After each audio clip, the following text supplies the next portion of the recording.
Here still looks awfully dark. And going live. And we're live. Hello, little homestead by the beach. Yes. Thanks for catching us tonight. Yes. We were sort of poking around your channel and your new videos there yesterday, I guess that was. And very much looking forward to seeing, I guess, what you get up to in 2022. Mm-hmm. It's crazy that it's already almost 2022. Time is just a flying. That's for sure, but that's okay. That's okay. Time flies by, and then we're into the next planning for growing season and all that jazz. I think we're already kind of in that. Yeah, we are actually. Yeah, it starts pretty quick, I think, and you get going with it, and there's no shutting down time. It doesn't really end. Hi, Hugo Homestead. How are you tonight? Hello. Yeah. I always have that moment of second doubt that I didn't say it right. Huga. Hello, honey badgers. Hey, honey badgers. How are you doing tonight? Hopefully everybody's doing great tonight. Yes, getting ready to be in that holiday season. And we're the shortest day of the year. Yes. So this days start getting longer from this point, which is awesome. Yeah. And the nice part is you start to notice it pretty quick. Yes. Like by the second week of January, you start to notice the difference. Well, the one thing that I've noticed this year, and I think it's because our weather has been so incredible. I mean, we were +2 today, and it's kind of been pretty consistent with that. But the one thing I'm noticing is the chickens are kicking it into gear early this year. Usually, once we hit this day, they start to kind of lay. By Christmas, by the 24th. Yeah, by Christmas, we usually start to see laying, and it just keeps increasing and keeps increasing. And this year, I walk out to we've got, all our chickens are split into multiple coops, but the one coop with our older birds, it's got 7 birds in it. And I walked out there today and there was 4 eggs. And I'm like, wow, that's a lot of them laying. Considering it's not Christmas yet. And usually we're already Christmas by the time they're really laying like that. So we've been getting 1 or 2 eggs kind of every day from that group of 7, but today when I went out and got 4, that was pretty impressive. And then we had I think we had 4 from another group that was at the back, which is actually young birds, which is really impressive. So yeah, we're getting into that. Oh boy, we're getting a dozen eggs a day soon. Yeah, but we usually Little Homestead by the Beach is saying they're already -15. That's what we would normally historically have been, but no, I don't know, the last probably 5 or 6 years in December, we've always got a freeze kind of mid-December, and then it warms up. Well, this year we didn't get that. No, it didn't happen. The ground is still like, we could go out and dig fence posts and stuff. I mean, well, you've got some frost. There's a layer, but you can break through it, and there's not much below it. Last year, it was the first weekend of December, and we were still digging fence posts, and then the next day it froze, and it froze solid. That was it. There was no more digging after that. But we didn't get that in 2021. So no. I suppose there's good and bad. Now, saying that, we're supposed to be. Hey, Urban Homestead, how are you doing, Bev? Not late at all, and Merry Christmas to you as well. I lost my thought. Something about weather. Oh yeah, so weather. With the weather, because Little Homestead by the Beach, they're saying they're -15 right now. So we are tomorrow. We're +3 during the day, +2 or 3. And hi, Tracy. Hello. And at night, we're going to be -11, feeling like -14. So you're talking almost a 20-degree difference between day and night. And yet then tonight we're not even. I think we're -1. It's barely even below 0 tonight. So 20, it's all over the place. Hey, Plowmans, how are you? I sound like a broken record, but it's like a 20-degree temperature change, and even a 24 or even a 48-hour period. That's extreme. That's extreme weather. Yeah. I don't care. And it's happening everywhere. So I mean, it's not just us, but it's one of those. It's really interesting. I mean, we did a little, just kind of it was a total whim. We were filming other stuff, and the weather just got so extreme as we were filming things that we put that little video together. What was it, about a week ago now? About the extreme weather that we'd had in 1 week, how it went from 1 to 1 to 1. And it just seems like it just keeps coming, because we had 6 inches of snow 2 days ago. And then today, a lot of it is melted. And we're supposed to have rain on Friday or Saturday, whatever. Hopefully you're not getting too bad of a snowstorm, Tracy. Yeah. I don't know, is it kind of, I don't know what you guys have had for snow in the last little bit, but 60s for Christmas. Wow. Yeah. That's pretty and yeah, it's that thing of the crazy weather all over the place. What other year in sort of recent history could you, like, I'm going to say it, Hygge. Like Hygge Homestead put their, warm weather, rain, tornadoes, earthquakes, cold weather. Like, what other December in recent history can you think of that? Well, I'll tell you what, Tracy, to be honest, we could use lots of snow, or at least more snow to give us that, because we know that the cold weather is going to come, and that just makes the frost sink so deep. I mean, we actually added extra mulch onto the garlic this week, and I've covered, and the raspberries. And not that the raspberries weren't hardy, but it was one of those, the leaves were exposed, so I raked them up. And we just put them on the raspberries. Hello, Farhaven. We're doing pretty good. We're kind of in that, not relaxed mode. It's not quite relaxed mode ever, but that coming to the end of the year. So Bev's she's going to be just under freezing tonight. Yeah.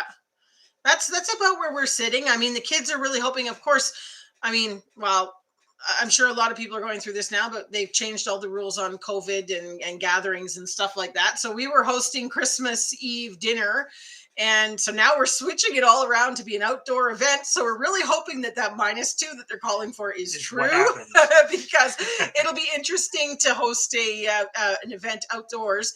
Basically, for Americans in here, they've passed a rule that indoor cannot be over 10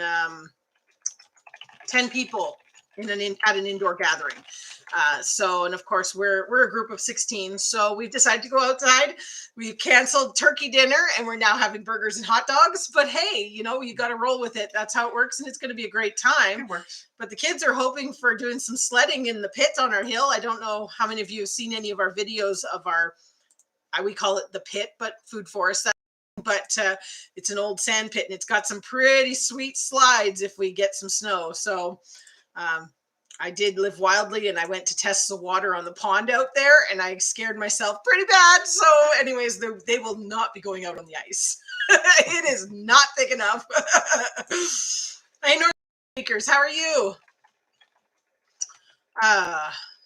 We've got quite a few Canadians in here. I just wanted to say also for some of you, thank you so much for participating and getting some videos out for the Canadian Seed Challenge this year. We've kind of been collecting them all up into our playlist, and obviously YouTube puts them into the playlist since we're using the hashtag. But for anybody who hasn't gone and looked at that hashtag, Canadian Seed Challenge 2022, take a look. There's a few videos on there, people looking for stuff. And if you are looking for stuff, definitely get your video out. We didn't check yet today, so if anybody if anybody's posted today, we haven't actually. We usually sit down at night and put it all into the list. So, that actually is where we found the little homestead by the beach, who we have seen in other stuff, but I didn't realize had a channel.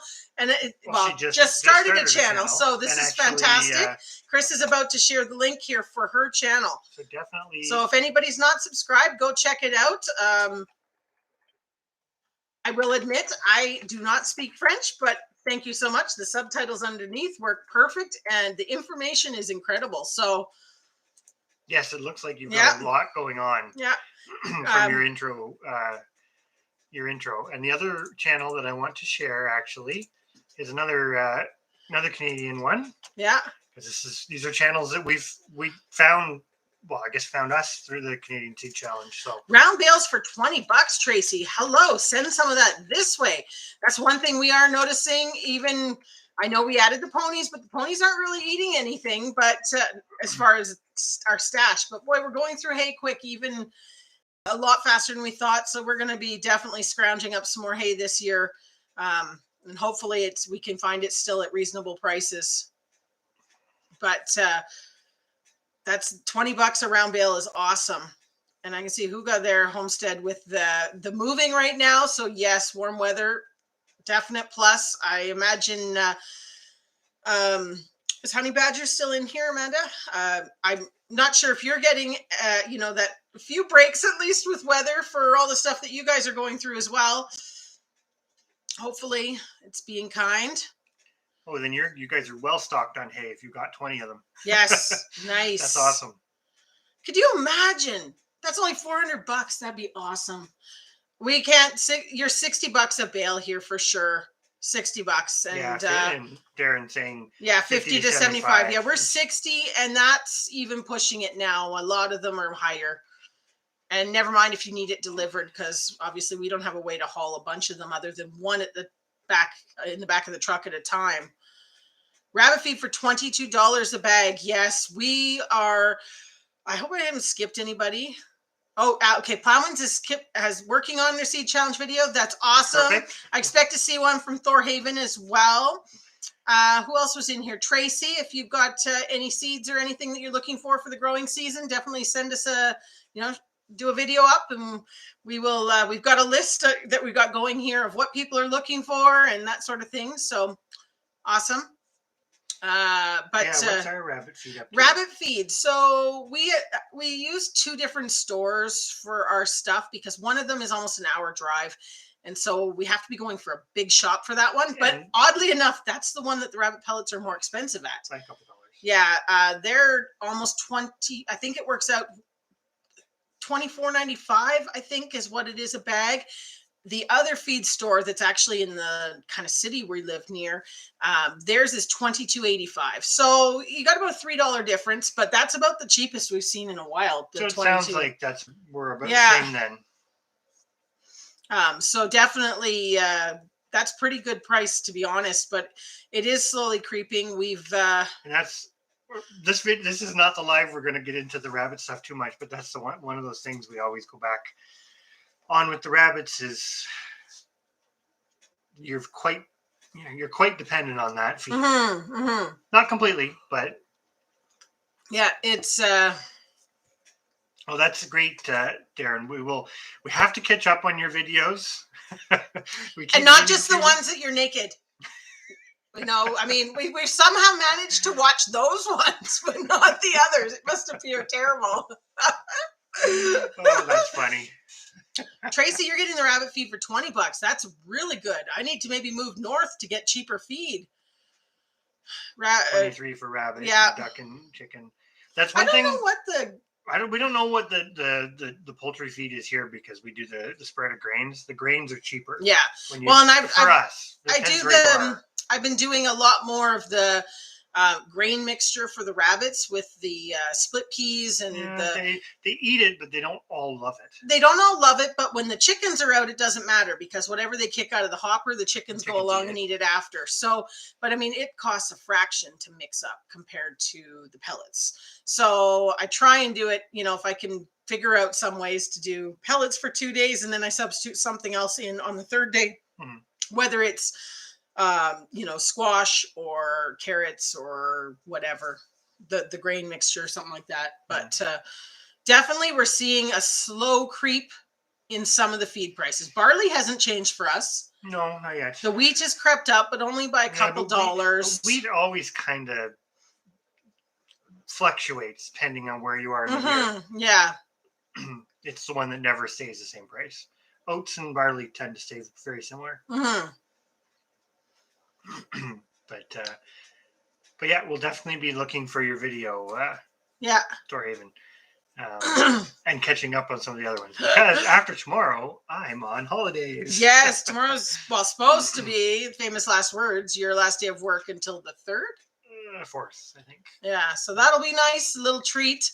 Of course, we're going to put them to work because there's tons of stuff we need to do. We have 4 geese that we want to get butchered so that they count for our year-end total weight. So stay tuned. We'll have a video on that coming up or something. I think we've got some plans for that before we actually announce what we're doing. So it's coming. But it's coming. And for most people that are in here, they have some sort of ideas as to what we have been growing. So yes. I'm gonna. We really didn't have a topic or anything for today's video. It's just kind of a. It's going down the line of being a rabbit one. Well, no, but what Thorhaven says about it might be cheaper to sell them and get new ones. This is something that I say to you all the time.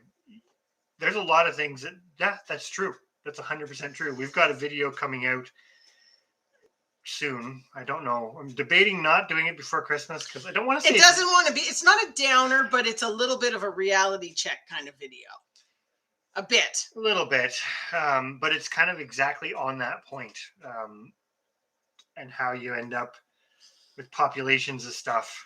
And and sustainable doesn't always necessarily mean cheap, and all the other. Well, everybody's listened to us rant enough about trying to keep things going, and the rabbits are something that we just go in circles and circles and circles about, because as you just said, floating them the whole winter, we have 13 rabbits right now. 2 of them are still to be butchered. They're just too small. But ideally we'd be floating 12 rabbits all winter, which is expensive when you're not going to be breeding them until our rabbits are kept outside, same as yours. So it's at least mid-March, if not. Well, you're breeding them in the end of February, but you're not having babies. No, exactly. So you've got a big chunk. And obviously, I mean, we had babies born in September, or was it September? About September, because they're not big enough now. So maybe it was late September. I'm gonna actually scale this right up, because you can have the same discussion. Because obviously, actually, I'm gonna come back for a second. Does anybody in here not follow Honey Badger's Homestead? If they don't, or you can put your link up, or the link to those videos, because we're terrible right now. We haven't got through them all yet, but they're great. And so helpful, because everything in one spot, and a ton of those videos, like I'd never heard of a lot of them. Yeah, and you found, I thought I was pretty obscure almost. And it's nice, because the one thing that we like is there was a few that you had picked out that you had even said in the video, they don't stock a lot, but it's all stuff that they do. And that's almost going down the same line of what Chris and I have said we could potentially do. We don't grow a whole bunch, because we don't want to have to worry about the crossing of seeds. But then anybody who gets seeds from us would know that they're pure. And that was one of the things we really liked. Some of the companies that you'd pointed out that were small, but they grew quality, good seeds. And you knew they were the seeds that they had chosen because they worked well. Or not seeds, but the plant. If you want to put up a link to the first one in the series, by all means, go right ahead.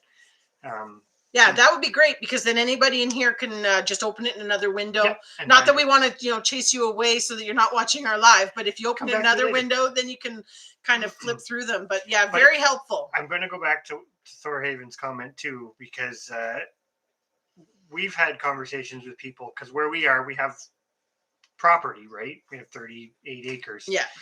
And people say the same thing for us about cows. It's like, oh, just buy cows for the summer with the intent of getting rid of them in the fall. And it's like, you could totally do that and you'd get the immediate benefit. But then, there's a whole bunch of other stuff to that. Yeah. That, well, for example, if you were to go that model, you wouldn't be having Highland cattle, right? Because you couldn't do that. No. So. Sorry, I'm bouncing to a different, but just out of curiosity, because you're both in here. So Thorhaven and Little Homestead by the Beach, you guys must be somewhat close to each other.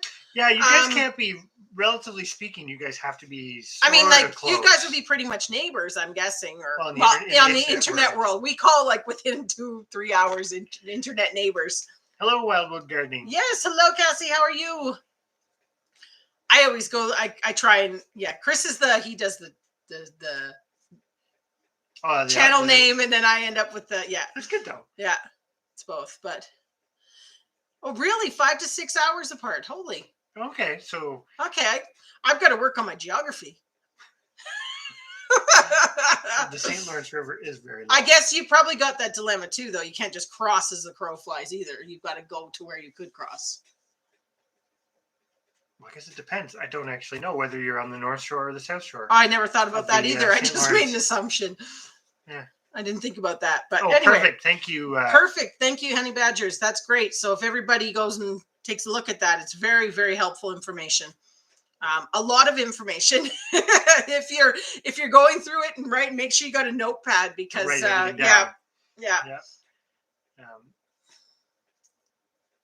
Okay, so she's further east than. Okay. Because we did know that Thorhaven was fairly close to Quebec, like, yeah. relatively speaking, close to Quebec City. Yeah. Yeah, time over Christmas to catch up on videos. Yes. Well, we're hoping to kind of get some of the videos that we've started caught up. I think that's one of the things too. We've got lots of little tidbits that we started on and then ended up, it goes on the back burner. And so, yeah. It is what it is. Oh, I know. It's that coming to the end. Yeah. End of the year. Oh my gosh. That's crazy. I don't know if anybody has exciting plans. It's like, where did 2021 go? Same place as 2020. And Isolation, lockdowns. We couldn't believe that week before Christmas and they restrict. Well, we knew it was coming, but kind of thought, oh, it's not going to. But it did. We'll see what happens beyond. I know. But that's a whole other thing that I don't think anybody really wants to get into before Christmas. Yes. Well, it'd be nice, like maybe there's only 9-10 of us in here, so it'd be interesting to hear like what. Write a comment in the chat there of just something that you have done this year that you think is that you're proud of, like as far as your gardening, your homestead, any of that sort of thing. I think so what's something we're proud of? I am super, super proud of how well we did with the actual garden. We've always very much focused on livestock, the animals. We viewed that as the priority item because in some ways it is the more expensive item. But we did have that learning curve this year with growing a lot of our produce that makes up a huge savings on the food bill. Oh, unbelievable. Yeah. And I mean, it just has given us, hey, Mark the Hunter. It's just given us that push to really kind of zero in on that and take a step back and look at the livestock side of things a little bit and, try and hello, pastime. Yeah. But it'd be interesting just to hear what everybody is proud of this year. Because I think for us, definitely is the focus that we actually put into the produce this year. Well, that's a good one. Pastime 84. Oh, yeah. Proud of the hatch rate of the jumbo quail. That's so great. How big, I'm out of curiosity, we need to watch one of his videos on this. How big is a jumbo quail compared to a regular? I think they're are they roughly double the size? I think. Yeah. They're still small by bird standard. But Northumberland Acres is happy with the garlic potatoes and chicken coop run. That's great. We actually, again, I've seen the video. We'll have to go and check out your videos because you got your black Australorps, I see, which are a nice breed. Well, and I'm curious to see what you end up. You've done an update video on it, so maybe we haven't watched it yet. So maybe you actually took the other one down and moved it or something. But I'm curious to see what you do with the old run because it looked awesome. Yeah, we looked at it and went, wow, that looks really good. That's room for a second breeding group. Yes, there you go. Another breeding group. Exactly. More chickens. Chicken math. Wildwood is proud that turned half the front yard into a veggie garden. That's a great one. Yes. Because yes, you did a lot this year, which is awesome. And that's that thing too of like every little bit counts, right? Because it's in your first year doing that. Are you going to, substitute all the stuff you would buy? Absolutely not. But you build on that from year to year, then that's a good start, a very, very good start. Started to Tracy 75 pounds for their piglets and started to raise rabbits. Slippery slope there. But those are good ones. Oh, the rabbit is I'm going to at Little Homestead by the Beach. Oh, I saw the pictures of the wine caps, and I used to hate mushrooms. I will be honest. The wine caps are one that he really wants to try. I used to hate mushrooms, and I used to hate like the classic little white button mushrooms because for me, or I don't know what they're actually called, but the classic mushroom, they tasted like metal. But then in the last probably 5-6 years, I opened up and tried a lot of different ones. I actually really like some. He likes the expensive mushrooms. Well, but the wine caps is something I want to get some spawn because I like the idea of them because unlike a lot of the other mushrooms, you actually can keep it going, which is awesome. So I think that's a great one. And like you say, something else you don't need to purchase at the grocery store. Well, that's what we would really like to, because the wine caps are the ones that you do outside. They're in the wood chips. Yeah. And you can move them around technically. Yeah, and that's what we were. We also want to try doing the oyster ones inside, but it's the keeping we weren't super successful with the grow room this year or last year, so I'm not sure we could do mushrooms. It's the keeping them going, because you either have to figure out how to make the spawn or you've got to always buy it to be clean. Yeah. Thorhaven's proud of all the canning. Yes, that's a good one. And about the Highland calf surviving, that's another good one. Yes. And harvesting the 8 pigs. I mean, that was a huge job because they were not little pigs. No, you've done a lot of very big scale independent type stuff that, I mean, between harvesting the bull and the 8 pigs, I mean, those and doing that all yourself. You've got a lot under the belt this year for that's a lot of big jobs. Yes. And I'm not sure if Bridget did as much of the weaving stuff as she has since your channel has started growing, but she must be super proud of how well the weaving stuff is doing, because she is pumping it out, which is awesome. I always think when you can find an avenue to take your artistic inner whatever and showcase it and make it work is fantastic. So and another breeding group. We won't tell them, don't worry. When I first met Chris, it was a case of chickens would sneak home. It wasn't that bad. Oh, you were a little bad, a little bit bad. But now now I see the vision. So Past 84 said they're about double the size. Okay, so yes, they're pretty big for quail. I definitely think you should eventually think, maybe not right away, but think about the other breeding group. That's a big jump, Cassie. 25 to 100. That's makes it. Yeah, that's a huge difference. And then, like you say, the first year when you're developing it works, but the second year it does that much better. I think we're really happy with our potato harvest. And the grapes. Yeah, grapes are a good one. You guys have quite a few grapes. Your vines are I doing love quite well. the perennial type stuff. The more we get going with the fruit, the more I'm just like, fruit is it. That is the way to go. And raising the chicks yourself. I think that's a big one. Oh, that's my opinion. That's a big one because that's a real independence type thing. That's looking at things that you can have control over, right? And if you can produce your own, then it kind of doesn't matter what happens around you. You can keep it going. Speaking of the Chanticleers raising their own chicks, I had to remove 2 eggs, just two eggs from one of our babies from this year.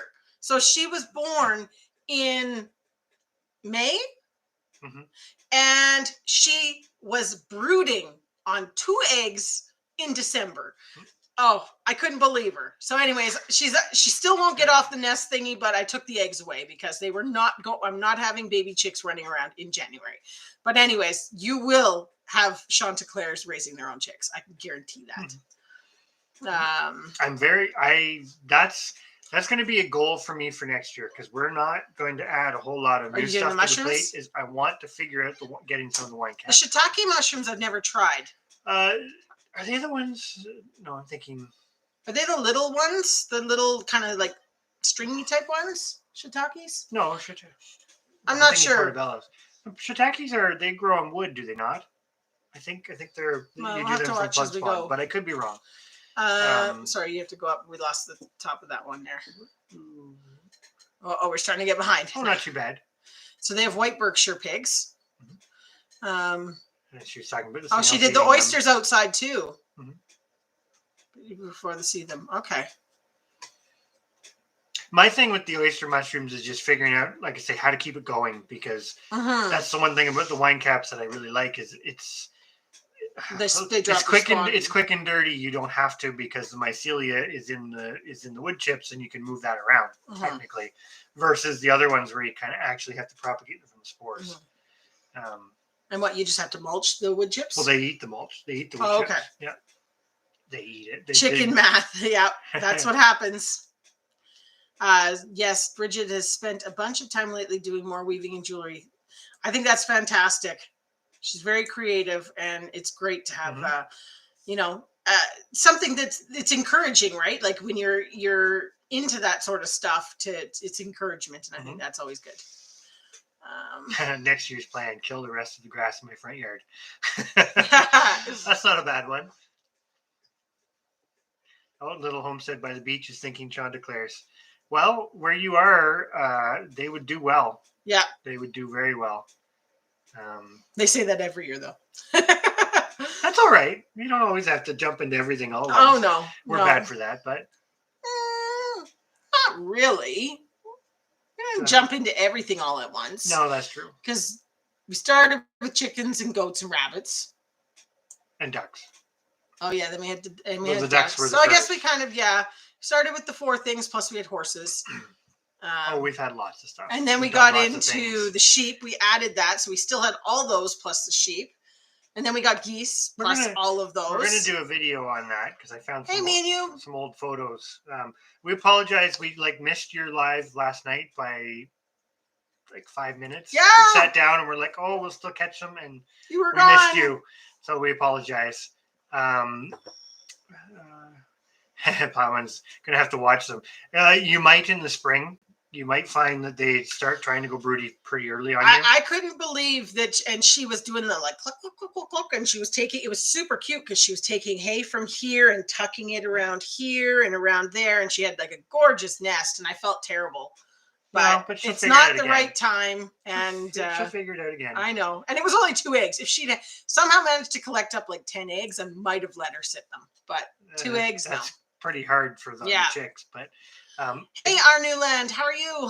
Definitely agree with Thorhaven about trying to plant more perennials. Yeah, that's a big thing for us too. We've always had trouble with it because you have to think ahead. So perennials are because they are perennials. You've always got to think. It's because we've done this, i.e., our blueberries that are still not planted. In a black tote 2.5 years later. That's just because we know they won't die there. They actually don't seem to mind being in the tote, but. You've got to plan out where am I going to put it, because once you plant that bush or tree, we've got the dilemma that even though we have 38 acres, our land is built really weird because we're actually only 375 feet wide, our property at the house and barn, so it's kind of long and narrow. And you really have very little because you got to have a few paddocks around the barn, and then you start to get quite a ways away from the immediate, what's that called, zone 1 or zone 2 in permaculture? Well, where zone 1 and 2, I think. Yeah, we have very little usable space for perennials in zone 1 and 2. Well, that being said, we've talked about putting them very close to the house. Yes. Which is probably what we're going to have to do. That's what we've actually talked about, converting parts of our yard to be strawberry beds and things like that. Our actual... very, very close to the house. Even, we're going to say, even on top of our septic bed, that's what we're thinking. Raised beds of strawberries, and worst case scenario, if you have to dig it up in 20 years, you have to dig it up. It's not. You've always got to move strawberries. Anyways. Yeah, they're perennial. But anyways, that's definitely something that we would like is a lot more perennials. We got the elderberries this year and got them. We actually got them planted. Yeah, I'd like to get some more of them. We also found black elderberries. Yes, we on found the property. I shouldn't say we did. Our cows found them. And just about killed them. So hopefully they come back. But we're going to try cloning some of them this year. Yeah. And I was going to say, the shiitakes. I thought they were one that grew on the logs. Yeah. And I know the oysters do too, but definitely something we want to try because that's not something we know a lot about. I'm just trying to think, what are some actual perennial vegetables, not just the fruits, but actual perennial vegetables? I would love to get some wild leeks, which I know are not actually leeks. There's but I'd love to get some. There is garlics that'll spread on their own. There's the perennial kales and stuff. Yeah. There are others. Yeah. We've got chives and that sort of stuff that obviously keep coming back. We've tried planting the herbs differently this year in some other situations to see, because we've been very unsuccessful with our herbs coming back. The oregano dies. The parsley we've never had come back. So it'll be interesting to see. We found out because in the ground it does better here. Yes. Well, that's because the oregano grows back from the seed it drops, but we've never had parsley go to seed. Hello, Living a Rogue Life. And Dusty and Chelsea. It'll be interesting to thanks for coming in. See what happens with that.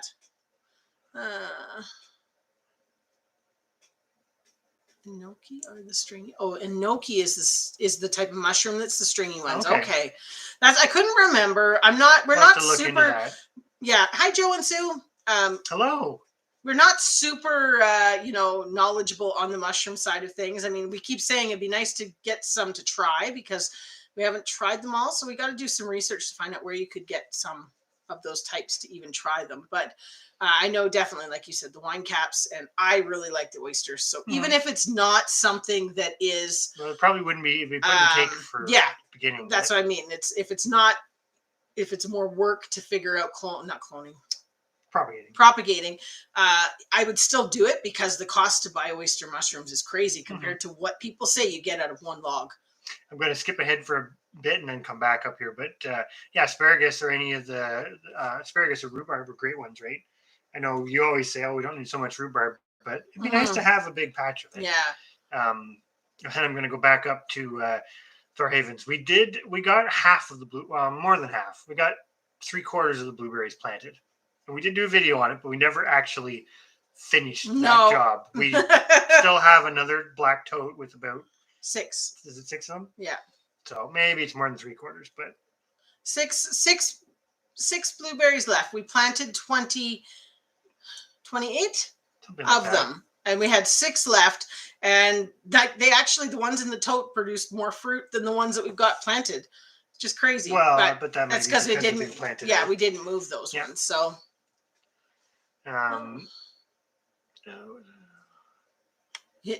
But not needing grass. Yeah, definitely no grass. I can't. Well, unless, one thing that drives me absolutely nuts is when you go past somebody who's got this big front lawn that's mowed in those perfect lines. No offense to anybody who does, but it just drives me nuts because all I see is, well, that's close enough to your house that you definitely could water it, and it could be tilled. It's nice and flat. It's probably gorgeous. Yeah, it could be gardens. Yeah, exactly.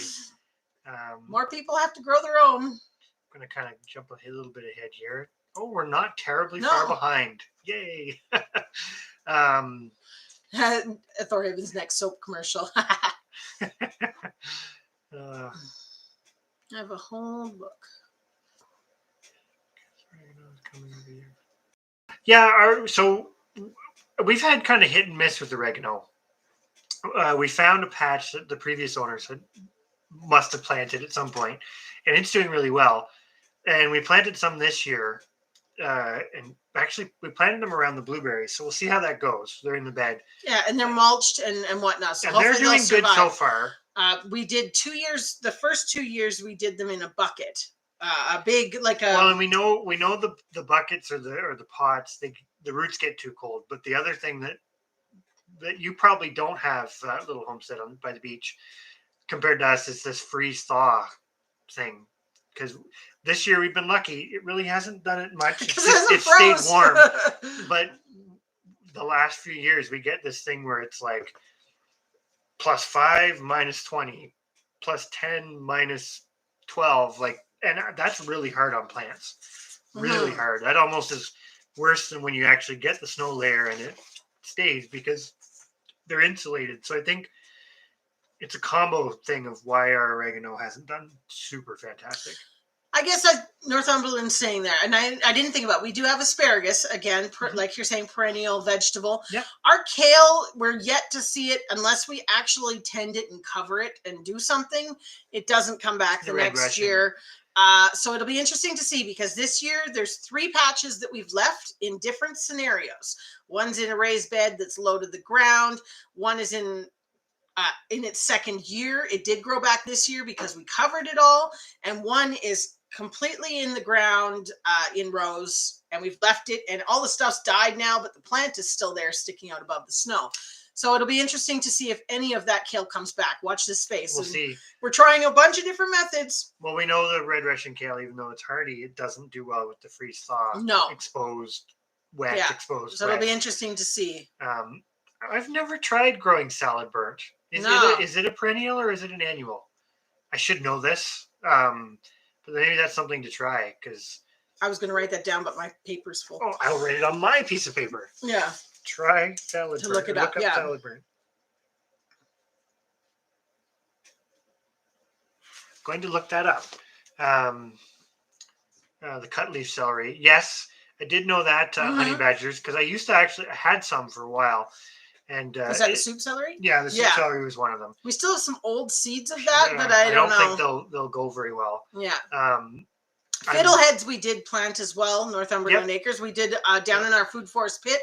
We planted 5 or 6 big bunches of them. Yep, of the Ostrich 2 years fern. ago. And they're still doing really well. They came back this year and spread mildly. We haven't harvested anything. We're just leaving them. Yep. But eventually we're hoping it will build a big patch of them. We put it next to the little pond that's in the bottom of the sand pit. And it's actually probably a pretty good area for them because they do quite well in that sort of sandy soil with not a lot of competition. Yeah, so, exactly. Plowman's feels me on the cut lawns. Well, having a big lawn, if you have livestock, that's fine. Yeah. Well, yes, or if you have to cut it periodically to keep it in good shape, that's okay. Yes, but and if we ever cut, we cut our lawn twice last year, and I bagged it all. So it was one of those weird situations where people go by and go, "Oh my gosh," because I cut like 3 or 4 bags at a time and feed it, and then the next day I'll cut 3 or 4 bags. So it kind of never looks like our lawn's actually cut. That's okay. But that's all right. Yeah. It's all part of the hosta shoot thing. Yes, this property we'd never had at our old place. We didn't have hostas. This property covered in hostas and daylilies. Yeah, daylilies is unbelievable. They just like asparagus fried up with a little bit of. You do have to watch not to eat too much of the daylily shoots. Yeah. The flowers, I think you can eat a lot more of. But we just do it as a supplement, a side dish on a few meals every now and then. But it's a great one because they spread like crazy, which is awesome. Yeah. Yeah. Put a garden in already, people. Well, the worst is where then people complain about Canada geese. And it's like, wait, you're kind of creating that for them. Yeah. You're creating a lawn that they love to come there. You could have just mowed grass. The sunchokes, yes, we have the Jerusalem artichokes. Planted them. Actually, we got them from Miles. Yep, my friend. And a fellow subscriber here. Hello, Tim, Tiny Tim Posey. Hello, how are you? Good to see you again tonight. But yeah, the Jerusalem artichoke. Now, I've yet to try it. We didn't dig any up this year. We planted them and they grew amazing and looked like they probably have spread a lot. And they're super hardy because I was terrible and I got them in the fall last year and left them in a bucket in the greenhouse. I covered them with some mulch, but they survived the winter just fine. And then we planted them out this spring. So, 9-star walking onions. I'd love to get some more walking onions. We had walking onions at our old place. Or the what were the ones that Mallory talked about? I'd love to get some of them. They St. Mary's onions, maybe. So. Little Homestead on the Beach might know, or Thorhaven. Thorhaven should know because you got them from her. What were they called? We did look them up when she first did the video, and they were like $16 for a little bundle. But we were going to get some because they looked amazing. But yeah, I think they were St. Mary's. When one of them says, write it down. I will write it down. We'll have to look up the 9-star broccoli honey badgers. So I've never actually looked into that one. We did look into the earth chestnuts though, because you sent us the link for the one place that I can't remember the name of them, but they had it, and they sounded really intriguing. That's something I potentially would experiment with. This year. But you're saying they still need a bit of cover? Yeah. We probably would be okay with them because we're not. Or you could. We do want to get organized on getting a few of the smaller type tunnel covers. That's the one thing we planted the ostrich ferns because we don't have any. We searched the property for mushrooms, berries. There's puffballs occasionally. We do occasionally get the puffballs, but I'll be honest, they're not my favorite. Yeah, St. Anne. St. Anne, that's right. I knew it was Charlotte de St. Anne. That's the one. Yeah, that's the one we'd like to look into getting that one because they looked like they did quite well. Yeah, and so there was the only place we could order them from was a place in Quebec, and they were about I think they were $16.99 for a small bundle. It's not bad. No. But that's just my thing, and with the onions, we've tried them from seed, we've tried them from starts. It never works amazing. I would rather just get the ones that are low maintenance, and if you have to eat more of them, you have to eat more of them. Because we've seen people with like the Egyptian onions and stuff too. Oh yeah, where they've got huge patches of them, and don't do anything. So you don't get a big bulb, but matter because you have so they're many. easy. Yeah. Because the alternative to do the bulb onions just seems like a lot of work. Well, and the other for a thing lot you of can do uncertainty. is you can dry them and then grind them up to be like an onion powder. Yeah, that's also even as the green, you can still do that. So because onions are something we've never really mastered. we've certainly tried a lot of different things, but never mastered it. mm-hmm. Well, we'll have to see your report on how yours do, Thorhaven. Yes, for sure. But I did like the sound of them, and they just looked amazing. I mean, the amount of work you guys had to do to pull them all out was crazy. So there was a lot of onions there. Yeah, the Egyptian onions. Yeah. They're one type of walking onion, I think. There's a couple. Yeah. And there's different ones. Some of them are bigger. Some of them are smaller. There's all sorts of varieties, but they're kind of like forgotten things. Nobody grows them really to speak of. Yeah, Egyptian walking onions. Mm-hmm. Yeah.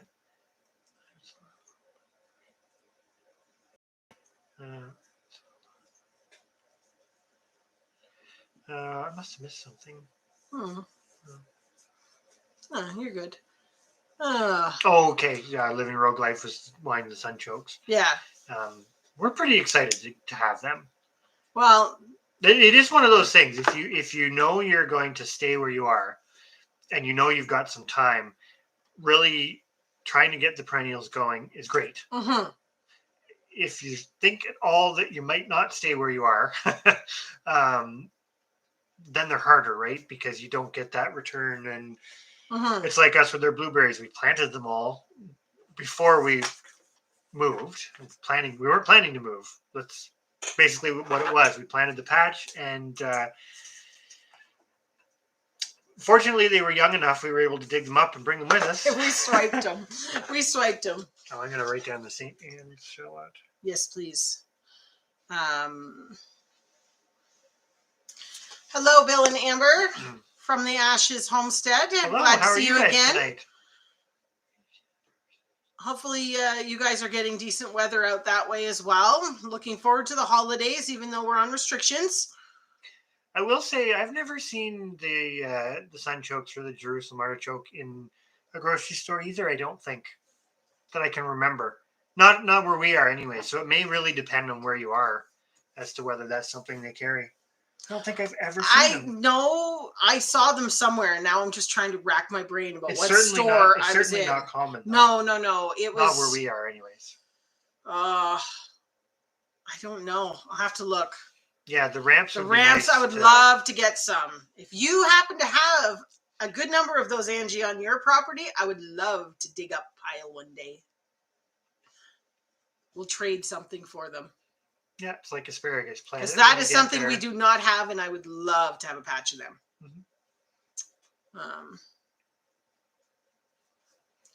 Now it's going to bug me, because where did I see those in the store? I don't know, because I don't think I've ever seen them in the store. I did see. They were in a little mesh bag, like a root, like ginger. Yeah, makes sense. Anyways. Okay. I'll pay more attention if I come. Okay, Terra Promise has the roots for the chokes. There you go. I'm kind of curious because we have the two different varieties to see what the difference is. Yeah, the purple and the white. That will be kind of neat. It's like asparagus. Plant it when you get there and leave it for the rest of the family. Yeah. Yep, that's very true. Yeah. Well, this is it. This is what we said about with the fiddleheads. I mean, we're years from really harvest. I mean, you might be able to harvest a little bit, but you're not going to get meals and meals and meals. No. No, it'd be a small substitute. Yeah, it's the same thing with the hostas and stuff. It's just a little treat in the spring. Well, a lot of those early, I mean, this is another way to look at it, right? A lot of those, like asparagus has become kind of a staple because you can store it and it's fairly common to people. You can also cut a lot of it and not kill the plant, but a lot of those other ones, it's like ramps. You have to be careful how much you take, or you can kill the patch or kill the plant or whatever, right? So you kind of end up with a lot of those shoots being kind of, like you say, just a minor supplement in the spring when, if you didn't have grocery stores, you wouldn't have green vegetables for the most part, or green food, right? Yeah, exactly. It's like just a little treat when you wouldn't be eating it like a summer salad. You'd just never having think of it, but you can eradicate dandelions if you eat them. Our animals do it all the time. Yeah, Eventually, there's no dandelions in there. Very quick because they love them. At wiping them out. Yeah. We rarely go to the produce section. Yeah. We usually same. go to the produce section to peek at what stuff is worth. It's more like, of a, if you're in the grocery store, it's that constant reminder of like, this is yeah exactly. Good thing we're doing what we're doing. Yeah, it's From the Ashes is -21 at the moment. Ready to hang out at home with the pups for the holidays and just lay low. Yeah, you guys would be a lot cooler than us, so. Oh yeah, you guys are in a nice area though. Yeah. Angie said that they had them at the cabin, but that's the thing where we are. There's lots of forests around, and I'm not going to say that they're uncommon, but you really have to be in the right area down here because we've got forest types that they don't tend to like. And I think a lot of them maybe historically were harvested, or I think probably because they're just not present in some. Well, areas. It's like where our property would have been completely cleared at one time. There's pictures. So we actually live. I should go and see. I think you're allowed to take like photographs of old things from the archive. We live almost right across the road from an archive for the township that we're in, and I've gone in years past to like they have open house days, and there's old photos from like the early 1900s and that in the little town that we live in, and the landscape is like alien. There's no trees. There's nothing. It's all cleared. It's all mud. Actually, a lot of it was at that point. And it's crazy because it's like it doesn't look like that now. But it was cleared completely. It was completely cleared. So where we are, everything, whether it's native or not, has pretty much recolonized from the little rocky. Night Flamins, thanks for coming in. Yeah, thank you very Chris much. Clevercraft. Thanks for coming in. Tracy, if it does work out, I would love some. If you've got lots up there, that would be awesome. For sure. I don't know how they would ship. Probably fine in the right. Well, with the horseradish came fine from Crucy. Yeah, he just wrapped it in. He put wet paper towel and then newspaper and then a plastic bag. And the horseradish came amazing. Oh, Honey Badgers is saying Walmart sometimes has them. I'm wondering if you're right on that, to be honest, because they sometimes have the weirdest things. I can't remember where I saw it, but I know it was in a mesh bag and had like the little cardboardy thing on the top. Because I even read it because I wondered what it was. I think Little Homestead by the Beach has a great point, which I think was where I was trying to go with it was because hostas, they spread, but they don't spread fast, right? Your clump slowly spreads, and when the clump gets big enough, you can probably take like 10% of those shoots and it really doesn't matter. But that's the hard part with some of the perennials is you have to wait. Like the fruit is different because once it gets to the point that it's going to produce fruit, you're good to go. But when you're harvesting the plant, there's always that potential to kill it when it's early, when you've kind of only had it going for a few years. That is a spinning wheel, and I don't really know how to use it yet, although that's something I think I want to learn. We have a second one that needs some repair, and I think I would like to learn how to do it. Yes. Because I can do a show and tell. You can do a show and tell. But that's really cool, Tim Tiny. It's a tongue twister to say. I might just say Tiny Tim. But that's cool that you did take your first knitting class because that's another thing. Well, Stephanie knits and crochets, and she's a big fan of crocheting now. So that's another thing. I don't know if this is going to show it super well. I have been, this is a winter thing for us, doing the spinning and dealing with the fleece. So I've been spinning away, and hopefully this will show, but really, really nice tan fleece all spun into some, that would be like a mitten yarn, or it's not fine enough to do any like kind of, or whatever. Yeah, you wouldn't be able to do socks. You could do like chunkier slippers or something like that. I mostly do this for my mittens, this thickness, or hats, that sort of thing. It would make a scarf, but it'd be an awfully bulky scarf. And then I just did this one, which you can see is quite chunky. This is what, hold on, hold still so it focuses. No, not on me. How do I get it to not focus on me? There we go. No, it's not gonna.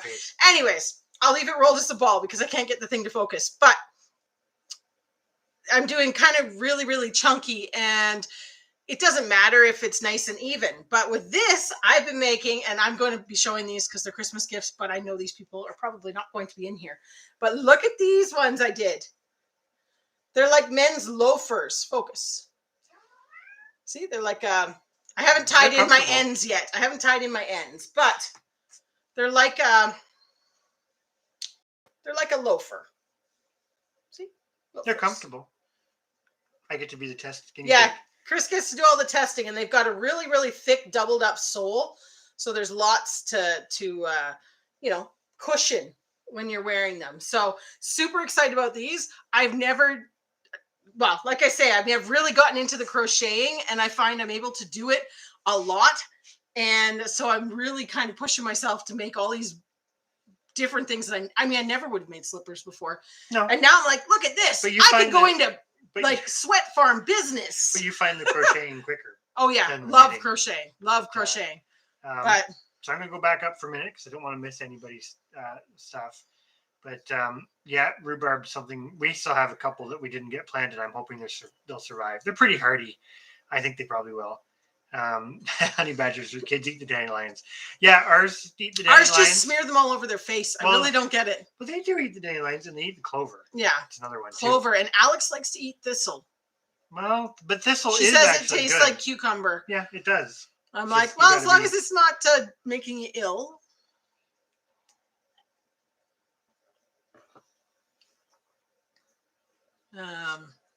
I think that's a you know what, that's a great comment from Living a Rogue Life. Mm-hmm. It's like the oregano patch the previous family left for us. Imagine the faces on the kids of the next family when they find it growing. I always hope that people appreciate it, because I know we do when we find stuff. We're like, wow. But I mean, I'm going to pick on it. It's like the people that bought our old place. They didn't want anything. They didn't want the garden beds. Well, they didn't want anything. They were like, if you want it, take it. And so we did. I mean, everybody in here obviously is pretty aware of it and the importance of it and this and whatever. I think we're going to see in the next few years that your average person appreciates it more. Mm-hmm. I'm really hoping, because that's another discussion. Tracy's got acres of the ramps. The ramps. Well, then yes. Heck, who knows? Chris is sometimes up that way doing work, so yeah, occasionally it might even be something that's doable. The blue hostas are really pretty, I will admit. That's the nice thing about hostas. We have 3 huge ones of them. They're so pretty. But that's the nice thing about hostas. I don't know if we can actually send that sort of stuff cross border, though.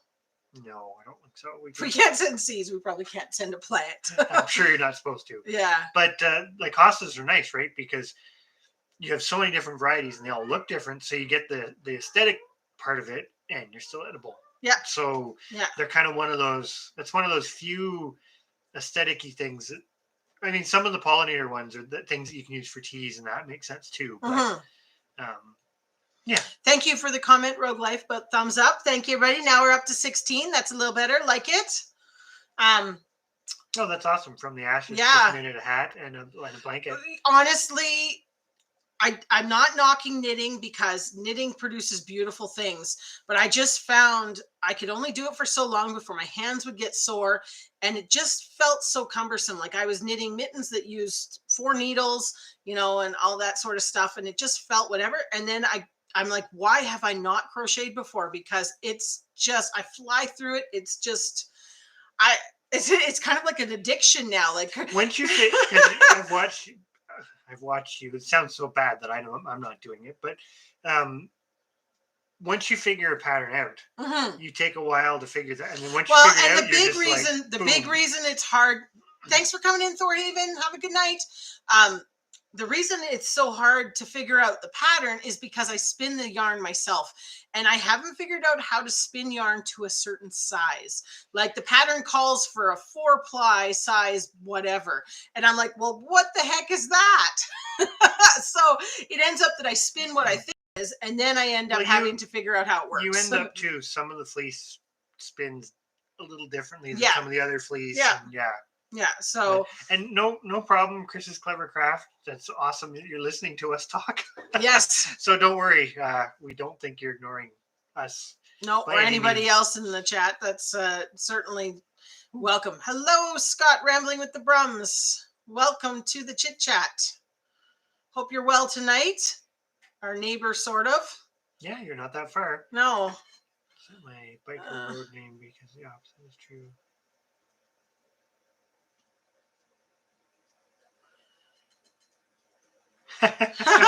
That's actually pretty funny. That's awesome, Tiny Tim. That is awesome. See, that's cool too when there's a story behind it. As well. Northumberland Acres loves crocheting as well. Like I said, I'm just getting into it. I've got an addiction now. I've been buying anytime I can. We went into where'd we go the other night, and I went crazy. Oh, Michael's. We went into Michael's because we were looking. I needed a size 8 needle to try and make these slippers, and or 8 hook, and of course I didn't have that. And we went in there, and I'd never really looked at it before, but there was like this rack on the side of the yarn that was all free patterns, and I just went like ting ting ting. Now you have a collection. Now I have a whole collection of like blankets and scarves and all these sorts of things off these free pattern things that they had at Michael's. So I'm pretty excited for that. Northumberland Acres spins as well. Oh, nice. That's pretty cool. It's kind of one of those things you don't hear of a lot of people spinning until you get talking to people kind of like this, and then it's like, oh, people spin, they knit, they crochet. Yeah. Well, and it's definitely self-taught. I mean, I've never really done very much with, it was just we wanted to get sheep. I like to knit. It made sense to do something with fleece, and it just escalated from there. We got the Icelandic. We got their first couple fleeces sheared off professionally, and I went, well, now what? So you got me a spinning wheel. Mm-hmm. I don't remember if it was for Christmas or birthday, or you just got it. It was a used one. Yeah, we got it on Kijiji. Well, the lady we got it from, she used to spin for years, and she was old. I think she was like 85. Something like that, and she'd gotten to the point where she couldn't do it anymore. Yeah. So we had found it, and she sent like a whole bunch of other bells and whistles with it. It was kind of a nice one because that's the spinning wheel that's behind us. So that was her. Yeah. I'm not going to say that was her spinning wheel forever, but that was the one that she had used for quite a few years. Mm-hmm. Like she was talking to me about the story behind it. And she was happy that it was going to somebody that was, it's kind of like the passing it forward thing, like what you're saying, like we're living in Rogue Life was saying with the perennials. It's like, she was very happy that it wasn't just going to like, I know it's sitting up on the shelf right now. But it's been in full use the last week. That it was going somewhere that it was going to get used. Yeah. And she was really interested, like, because she didn't have sheep, but she spun. But she was really interested in the fact that we actually had the Icelandic sheep. And so that was kind of a neat. Very. Yeah. You meet some really interesting people, and everything kind of has their own little story, even if it's just a little story. Yeah.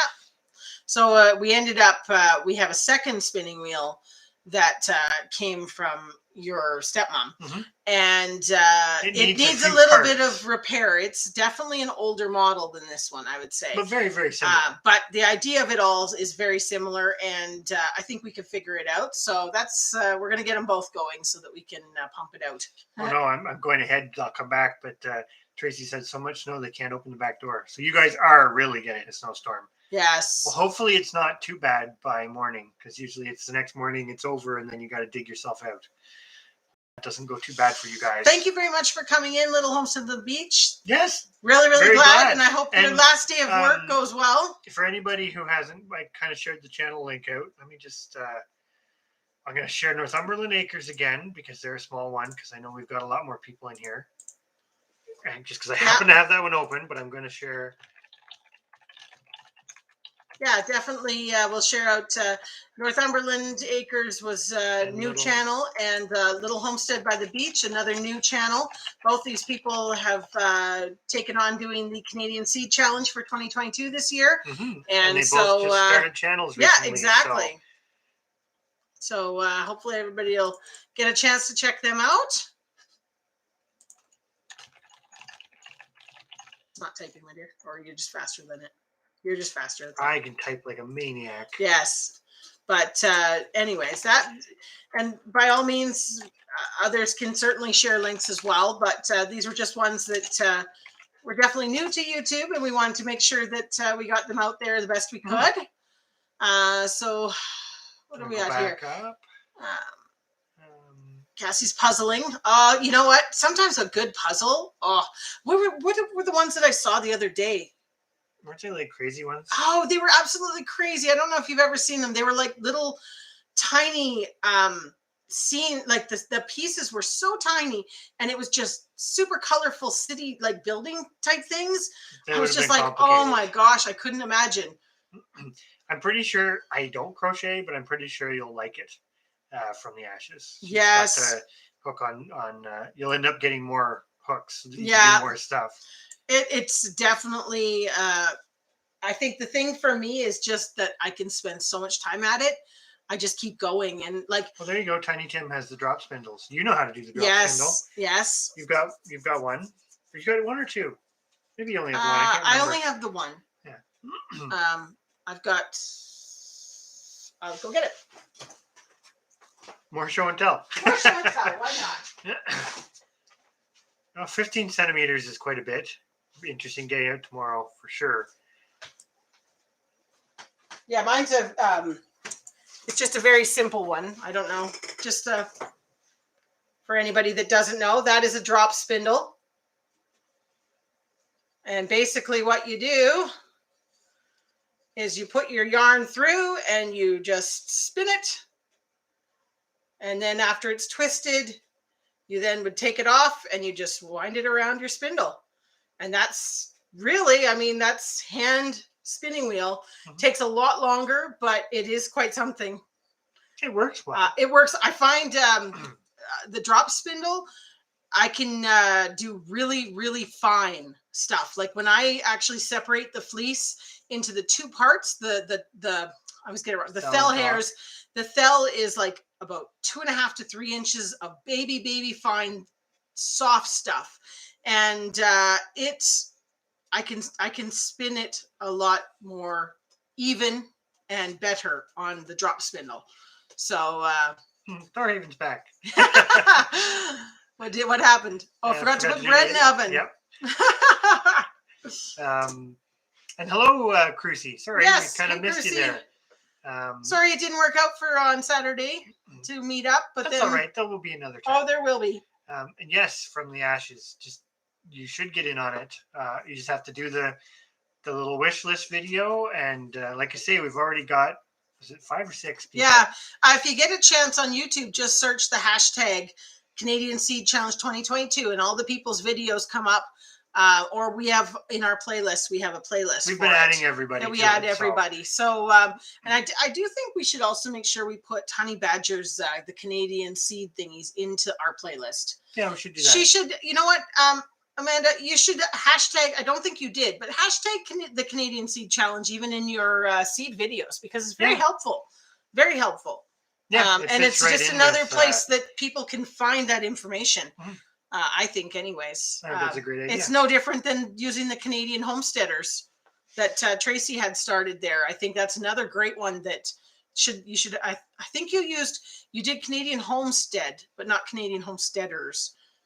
I remember looking at the tags you used, or the hashtags. Sorry, I have the hiccups. Oh. That's another video we have to watch of yours. Have a good night, Tracy. Is the finger knitting. Yeah, we just saw that because we talked about that in our live last week, and I was like, what's finger knitting? And then you posted a video. Was that yesterday? So I want to watch that one with the cat. It looks really like a good one. Yep. So it looks like you use quite bulky yarn for it. The other thing I was thinking is I wondered if you could finger knit with scrap fabric to make like the bowl type cat bed. Mm-hmm. Sorry, it was... Anyways, yeah, I think it would be quite neat. You cut strips of your fabric, like, because I've got tons of scrap fabric that I keep from edges of quilts and stuff, and just cut it and put it into strips and then finger knit. That would be kind of neat too. Oh, Scott got kicked out? Got the boot. Oh, really? No. Well, hopefully it wasn't just an internet thing. We didn't boot you out. No booting from us. And yeah, you should get in on the seed challenge. It's really, I don't know. We're trying to make it. What do you call that? Have the ability to spread as wide as it wants to. Yeah. As compared to how we did it last year, but you still got time. We're kind of hoping. What did we say? Was it the 7th of January? Yeah, Something 7th like of January was what we were kind of hoping most people would have their videos out. Which gives time for people to be send able to seeds and organize. But basically the idea of it, just in case Scott hadn't seen any of that before, was people just do a wish list video, and we hope, and we're going to keep promoting stuff on our community tab, and we're going to do a couple more videos and lives that talk about it. But people just search the hashtag and kind of check it every week or so and see who's posted that they could potentially help out. So if you've got seeds, definitely take a look, because people are after specific things. And if you happen to have that, that's really awesome. And if you're looking for specific things, put your video out and others will reply to you. Basically what we're trying to do is, it's like freedom of the seed, you know. Yep. It should be a case that you, hello Eldan, you can just you know, you put it out there and somebody's got it and they share it. It's no money exchange, there's no expectations. It's just, Chris and I are a prime example. We collect thousands of seeds from every single thing we grow. I mean, the squash, we're collecting thousands of seeds from each variety, peppers, tomatoes. We can't possibly use all that, but it's like a little bank that if we can help somebody else get started or get them what they need and save them a penny, great, because eventually it comes back twofold when we need something and can't find it. Well, it's a fundamental part of growing food. So, yeah, exactly. You can't really grow, well, you can, but it really also. No, that sounds good, doing it over the holidays. We kind of figured people might do that more kind of after Christmas, between Christmas and New Year's, when it's a bit more downtime. See, Northumberland Acres also loves the drop spindle. Yeah, I like it for the control that I get. I can actually, it's slow enough that I can really see how even I'm doing it. Yeah. That'd be interesting, the old Norse Viking loom. Are they not fairly big? Or maybe I'm thinking of something different. Aren't they the kind that are upright that they sit in front and weave through? I think so. Which is quite neat. There's here's where the cats go and go, oh, the spinning wheel's up here now. But yeah, and then they put it in and then they use a bat to push it down, and then weave the next bit and you use a bat to push it down. I think you're right, but yeah, they're really neat. That's I kind of think Alex, for Christmas, we got her a small tabletop type weaving thing, and it looks like that. It's a bunch of spindles that stick up with a thing, and it looks like you weave through and then you push the thing down.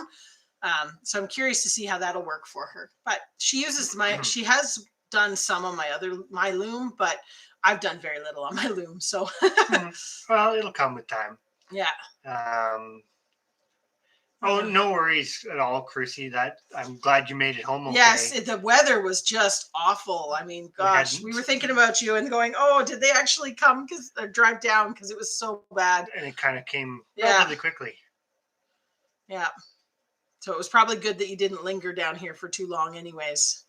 As far as the ash for the chickens, I don't think it has to be hardwood. We just use that because that's what we're burning in the wood stove, so we have it, right? Yeah. It's kind of a quote unquote waste product, which is not really a waste product. And if you don't have chickens, you should be using on your garden. But yes, I don't think it really matters. Like if it was poplar, that would be fine. It's just or if it's something, as long as it doesn't have nails and things in it from your fire pit outside. Yeah. You know, or like I wouldn't put ash in there from if I burnt an old couch or heated wood or something. you know, even like the anything that had a lacquer on it, like furniture or something like that, I wouldn't. But any other type of wood, or like the pressure treated woods, you wouldn't do either. Your cat's being really bad. You can just see the cat. She's in the fish tank. She's trying to catch fish. Come here. Oh. We'll just stop that before it becomes a problem. Can you say that our cats are super spoiled? Got too many hobbies. Okay, so there you go, Scott. So you just we do have the one video that kind of explains it. It's using the hashtag, and what it is, and I would just do a video if you're looking for cucumbers and maybe something and Can peppers. you call our video up there? Probably not, because you have to mute. Or are you muted? I don't think no, I'm not muted because then I can't get to it. But but yeah, you should totally because you never know who you might meet through this kind of thing. Well, that's just it. So yeah, just do a video saying, on your wish list. And there's actually been some great conversation on some of them. People have talked about why they're interested in doing the seed swap, why they save seeds, the importance of it, that sort of stuff. Oh, yeah. But just state that. Who did the one? It was Joan Sue. Joan Sue, did a really good one. Kind of, and even looking back on what they grew last year, because they participated in the 2021 Canadian Seed Challenge. Yeah. We say a challenge. The whole point is sharing the seeds, getting them out to people, but then because it's a YouTube thing, we kind of want people to follow up with, how did it do? Did you like it? However you want to do that throughout the year. That's the quote unquote challenge part. But it does sound like Tiny Tim has got a lot of stuff on the go, which is awesome. You're topping us out, I think. The blacksmithing, actually, that's something that you were just talking about the other day, which would be very handy to have the skills, because there's a lot of things that day to day, especially around the farm, we use. Even whether if it's little things, hinges, latches, poker sticks. Like we were talking about, we needed another poker stick because we have 2 wood stoves, things like that. It's amazing, all those sorts of things. And I mean, even I'm going to say it, but the treadle machine and that is something that's so handy to have, because now, granted, I mean, I'm banking that I could use my generator if I had to, but it's like what you said about Thorhaven did the video on it. Like, you can do X now, so use that technology. Yeah, but it's nice he did a Survive or Thrive video, something like that. Maybe but it's nice to have those skills. Oh, he's not a moderator, but he could have linked it up. But anyways, he did a Survive or Thrive, and that's sort of the thing. We're gearing our homestead to survive. It's basically we're trying to build it up to be a self-sustainable unit, and making decisions to get us to that goal in 10 years time or whenever, the sooner the better, but we're also not rushing it and getting it wrong.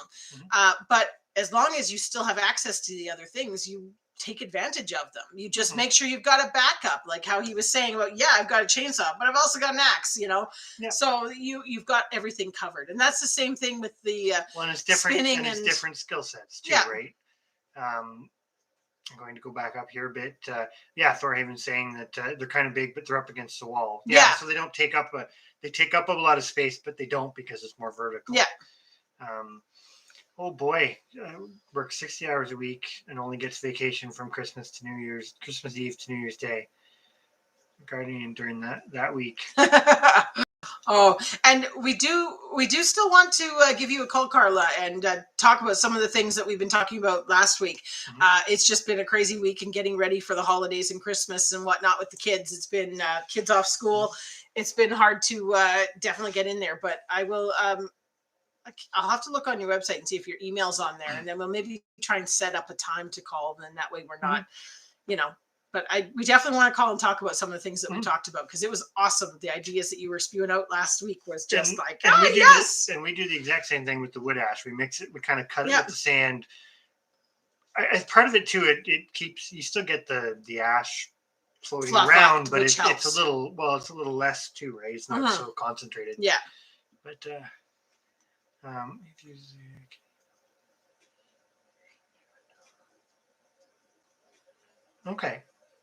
use the Canadian Homestead. Okay, so Honey Badger's doing, because the one that Tracy had got, she's got the Canadian Homesteaders, which is another one. So they're all different. They're all good. Get yourself out there. Exactly. So I was just saying the Canadian Homesteaders one is another one that people are starting to jump on using. So even if it's not every video, but occasional video. Well, and that's exactly it. We just use the ash from the fireplace, right? So it's nothing special, but it does help because it's not exactly the same as diatomaceous earth, but it still gets that coating on things, right? Like we even find we usually have to treat for leg mites. I'll say it. in the winter time with the chickens. So if you do use the Vaseline or whatever, it's like that coats, but then olive oil, whichever. Or olive oil, like there's that oil coating of whatever it is. The wood ash is nice too, because then that also coats everything, and they get it doesn't bother them. They get like this coating of gooey ash on their legs, which usually helps. I'm not going to say it's foolproof, but it definitely does a number on a lot of those mites and other parasites too. Yeah. I'm not so sure I would put nails out in the garden, just because I would end up being in trouble with tetanus or something. I'm sure I have a little bad luck with that. But there would be some truth to it, because eventually those nails are going to break down. But or you might be better off to just put them in a bucket of water and let them go all. I guess it really depends. Like iron is not, most areas aren't super low in iron, but at least where we are. There are parts of the world that are, but my understanding is most of the soil in Canada is pretty high in iron. Yeah. I think there may be some parts of the U.S. where it's what was the thing we wanted to try that Tracy talked about for the potatoes? We were going to do. Potassium. Was it potassium? I think it was potassium. Or magnesium. You might be right. It might be magnesium. Anyways, she did a video on the trick to growing potatoes. And I can't for the life of me remember what it is now, but I've got it in the watch later list so that I still have that information. Your cat is climbing my back. No, that's Cotton. Oh, well, still your cat. But anyways, I think it was magnesium or manganese or something. Something like that. Anyways, watch that video because it works. Hey, Blans, how are you doing? Good to see you. Merry Christmas to you as well. Hard to believe that's already here. I know. Yes. We're actually going to give okra a try, because we didn't get it planted this year, but I ordered, oh boy, what was it called? Anyways, I ordered a type of spineless okra that's supposed to be quite productive, and I'm very curious to try it next year, because I've grown it before and like it, but it was an afterthought. So I got it planted late and everything, and it's still produced. So if we actually plant it proper, yeah, I'm very curious to see.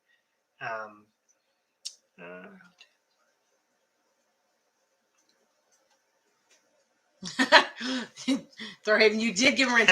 People, I'll tell you what, it's one of those things. Chris is just eventually going to wrench everybody. Just so you know, it's going to be. Ah! Yep. I saw that coming. Not really. I didn't see it coming, but right? yeah, I'm fine. Oh, cat. I said that's going to fall. The cat's going to do it.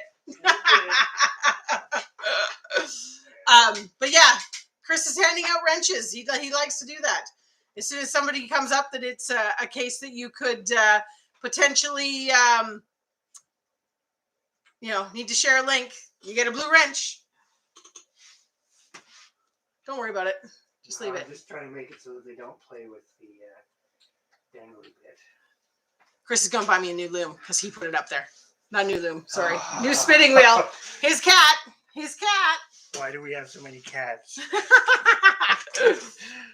Anyways, there's some excitement over done with. Yeah, exactly. Homesteaders in May. We have. What's that? Sorry, go back up. Something's the homestead. Are you talking about the thingy? Sorry, keep going. Oh boy. Good, bad, can't stand. Good and bad. I can't attend the Canadian homesteaders. Are we talking about the convention thingy? Is that what we're talking about? I'm more worried about nettles. Yeah, nettles are. Nettles are kind of a catch-22 because every time you go to grab something in our garden, you get it on your hands. Yep. We have a lot of stinging nettles, but at the same time, they're good, right? Exactly. Like they've got perks, so we don't get rid of everything, but yeah. Oh, homesteaders in May. They had to cancel the trip. We had to touch base with the people who organized that. Marcy, she commented on some of our videos, but I haven't really. I follow the Homesteaders Convention thing on Facebook, the group, but I haven't really seen too terribly much on it. But that doesn't mean, anything. And there might be stuff there. I don't go on Facebook all that often on my personal things, so.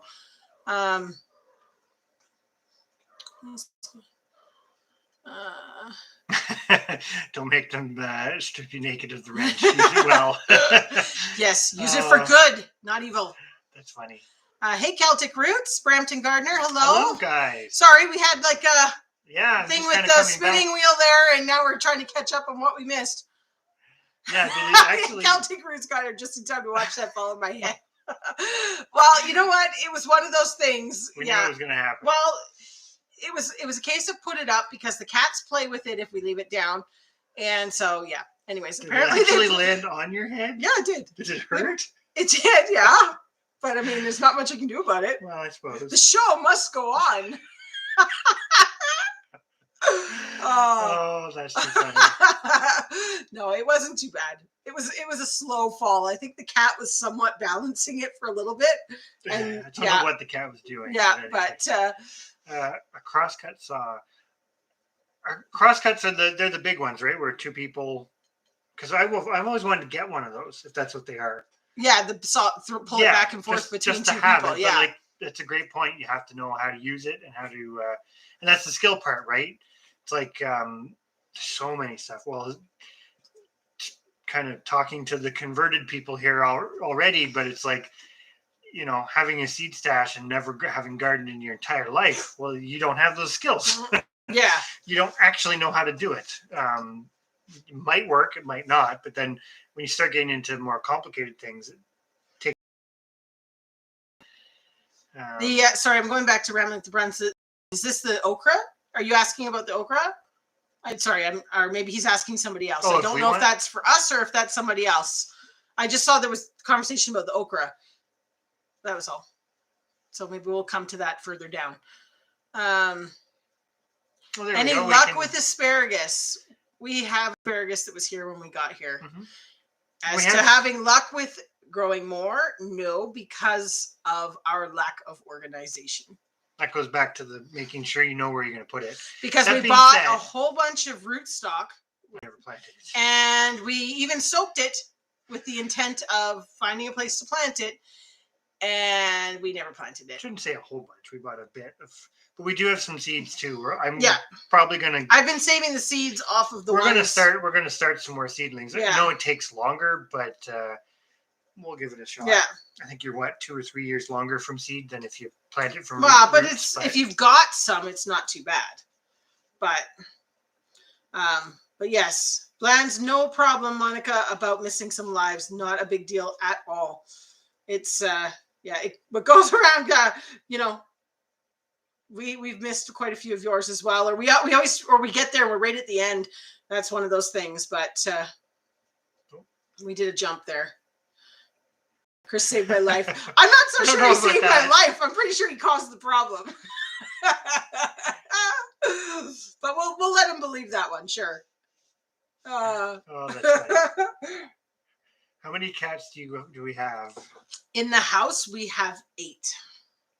And it all goes back to we came here with 2 cats, and one of them is now living full time outside because she's old and that was her choice. It was her choice. It was in the summer, the year we moved in. Who dared to ask this question? Eldan. But anyways, so the old cat, we thought she was going to die, so we put her outside, and like she instantly just like perked up, and she's better outside. We can't. It sounds so bad to say we thought she was going to die, so we put her outside. It wasn't that. It was just we thought she was at the end of her life, and she wanted to go out so badly that we were just like, okay, go, have fun, live out your days. And that was years ago. Yeah, and she's doing amazing. But so then we had 1 cat in the house.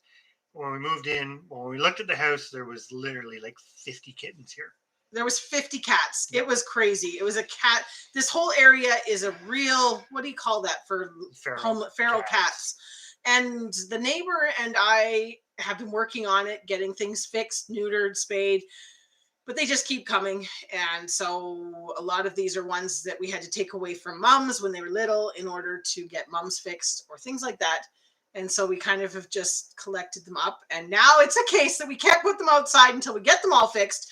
Because we don't want more kittens. They're not all going outside. They're not all going outside. Right now, 4 of them live in or out. They can go outside or come in. but the other 4 aren't fixed, so they stay in until we can, until we get them done. Which hopefully in the new year we'll maybe start that again. But that's the story of our 8 cats rescued from wildcats around the property and slowly trying to get things friendly enough to fix everything. Eventually there won't be, well, I say that there'll always be more kittens because I don't know whether people drop them off or whether there's enough in the neighborhood that they just keep coming from other farms. But the nice part of it is our cats kind of keep a lot of the transient ones away. So anyways, but that's why we have so many cats. Yes. I'm going to have to go back up. Oh, I think we okay. I'm going down and then I'm going back up, but I'm not sure what that Oklahoma joke is. I don't think I've ever heard that before. Sounds like you're saying Oklahoma. I think that's got to be something to do with the joke. Yeah. Yeah, that's a really good point. If you leave it alone, it will grow. The asparagus plants that are there are very, very well established. But they're kind of it's a funny spot for them. They're on a slope that goes down into the main garden area. So we put in just some logs to make a bit of a border, I guess. And there's some space down the slope that we're going to basically transplant out the starts that we do this year. Because now that we have the greenhouse, we actually have the space to do that. Do them. Yeah. So that's the plan. Dan, you need some cats? Is that what this is about? You need some cats? And Bland's has a great comment about there's so many things that they've tried, and we're the same way. Oh. And then you realize it doesn't work for a bunch of different reasons, right? And then you kind of know your limits, And this goes back to, and we've got a whole group of new people in here too. At the beginning of our live, we kind of asked the question, like, what are people proud of from this year? And I think that's one thing too. A second thing that we're kind of proud of is we've really, for a bunch of different reasons, between keeping track of things and, the list goes on, but we've really done this focusing. Even if we're not really there yet for everything, it just feels there's like a weight lifted because you're not trying as many experiments and trying as many. Well, we always kind of hope that it doesn't show. That's one worry that we always have, is that the channel sometimes can portray that we go through changing things up really fast. And I think that just comes from having enough time spent in this. I mean, we're 11, 12 years in now, and you can recognize pretty quick when something's not working. It doesn't take years anymore for us to figure it out, i.e. the cows. We had them for 11 months before we went, cows are not for us. Same thing with the pigs. We had them for a year and a bit. The pigs is longer because we've had other pigs before. We've done multiple different versions of the pigs, but we just hope that it never really appears that it's just try this and off it goes and that sort of thing, because it is a lot of thought and there's a lot of backstory to it that really helps make the decisions. But it's like you say, if it's got to work for you and it's got to work with your overall plan in order to really stick with things. Hello, JoJo's Outdoors. Yes, Thanks hello, how are you? Hope you've had a good week. Brampton Gardner says she can't grow radishes. Apparently neither can we. Well, we can, but it's debatable. We did better this year than we ever have. We actually ate some and didn't mind them, but they're also not necessarily our favorite. Yeah, and then we had the best of intentions of saving seeds from them. That didn't go so well, and it was low on the priority list, I guess. Okay. Will we be cutting back on the squash planting next year? Nope. No, we're actually probably going to do more. No, we're not doing more plants. This is where I was going to say. We're going to end up with more squash because what I did this year, we didn't know. It was that same thing, even though it's an annual. We didn't know where we were going to plant everything because we hadn't developed all the gardens, but we knew we wanted. In other words, we were running before we could walk. Yes, we knew we wanted the squash. So I planted 2 to 3 seeds in some larger pots that we had just to be like, well, if I get it started, then great. They all came up. which is why we ended up with so many plants. But they were crowded, and squash don't really like the roots played with, so we just planted them as was, which then they were crowded in the ground. So this year we're going to make sure, because the germination rate's phenomenal with them, all the varieties are that way, and we only put one seed in a pot.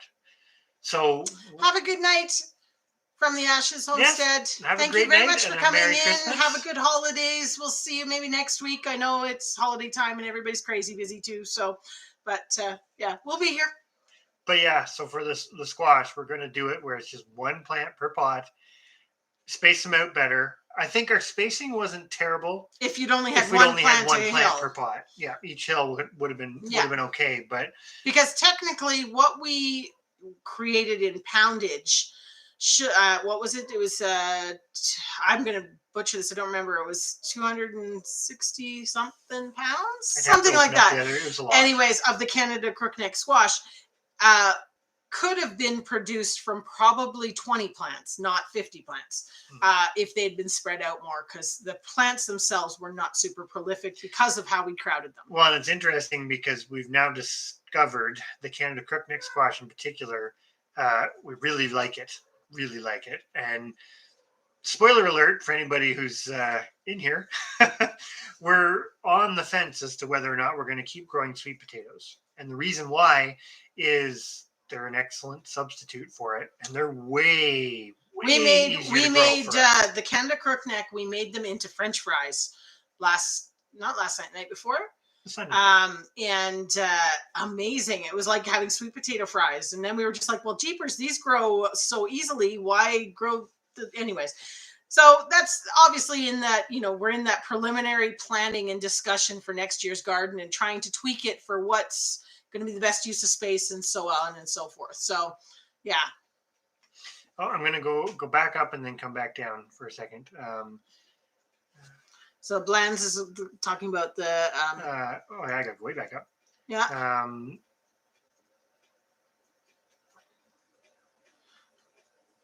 Her cat got fixed. Oh, perfect.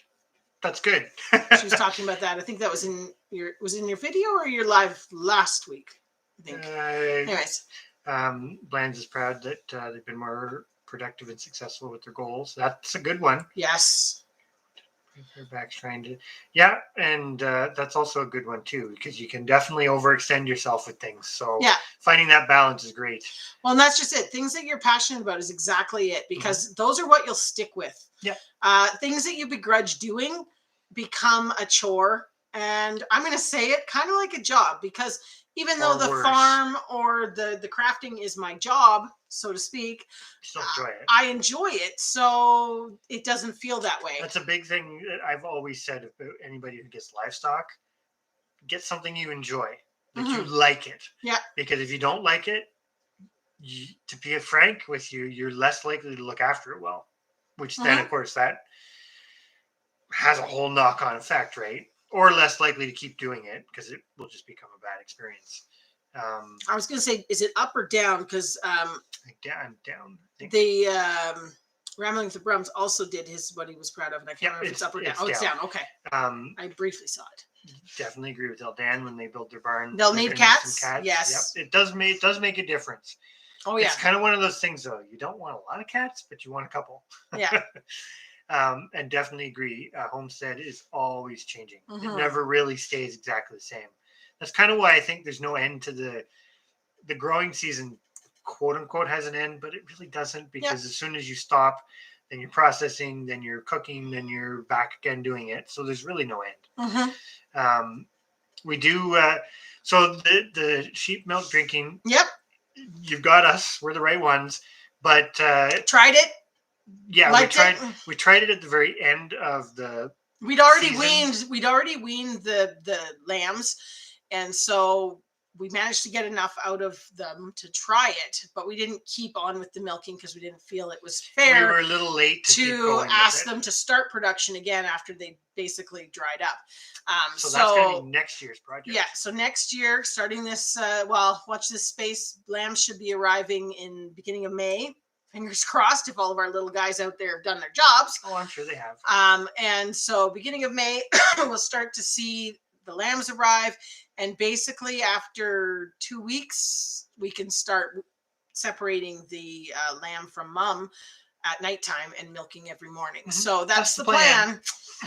And of course, that all ties right into the busiest time of year for gardening and everything else. So I'm sure we will end up overwhelmed and having some wonderful failures. But we're sure going to give it a try and see if we can do it. And we're getting encouragement to plant all the squash. Yeah, plant all the squash. There we go. There you go. There was Scott. So meeting you folks is what I'm proud of, plus getting back into gardening and buying a calf in a month, or ordering the chicken and the pigs. Yeah, getting back into it all is definitely a big thing. Getting into it, and that's definitely something to be...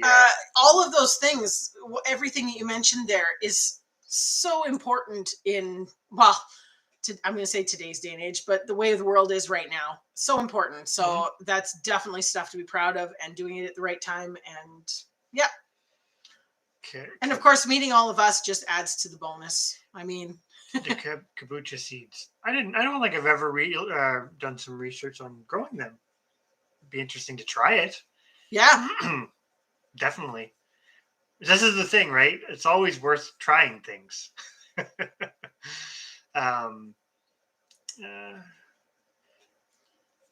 No, holiday's not too crazy. Oh, but you've got a surgery scheduled for the 27th. Hopefully it's not any surgery is kind of a big deal, but hopefully it's not too big of a deal. Kind of an in and out thing, hopefully. Hopefully. It's a cozy time of year. Yes, I agree with that. You kind of get that feeling of...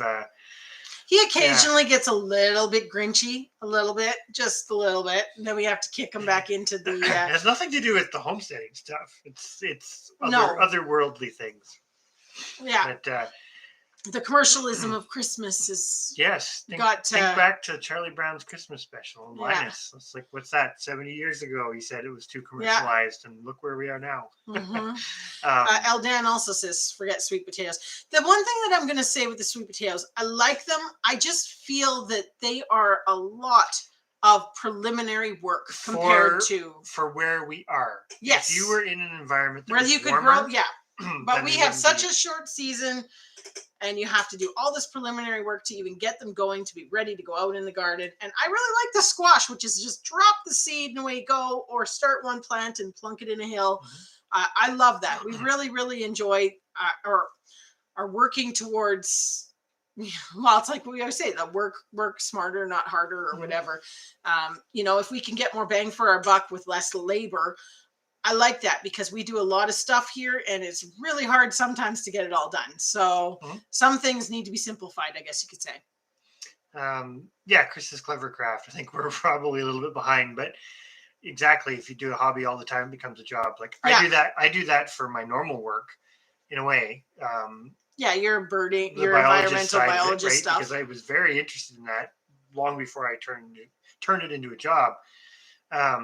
And the homesteading is kind of the same thing. It is a job in a way. It's potentially more satisfying because you're doing it for yourself. I think it's like Drops, who's usually in here, says it all the time, right? You're working when you're working for yourself. Sorry, we've probably been in for a bit. We're a little bit behind. Not too far behind, but a little bit. Yeah.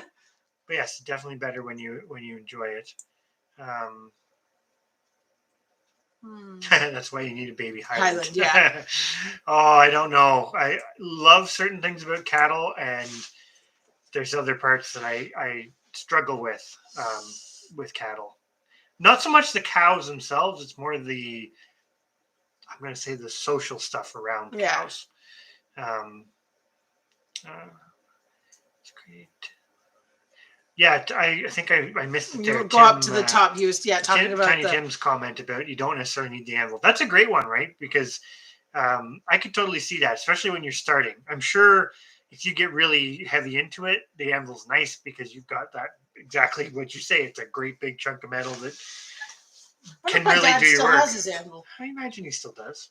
Maybe we can. Well, this is the nice thing because your dad has done it, right? Well, my dad's a blacksmith, so. Well, he doesn't really do it now, but. No, he used to do it a lot more, but now he's retired from that, but he still has some of his equipment. So it is another skill we should look into because it's totally worthwhile. And it's the same thing. Once you have the equipment, as long as you can look after it and know what you have to do to keep it in good shape, it's not such a big deal. I like what Chris Clevercraft says there. It's like, now you could like that job, but it's still a job now. Yeah. And that's very true.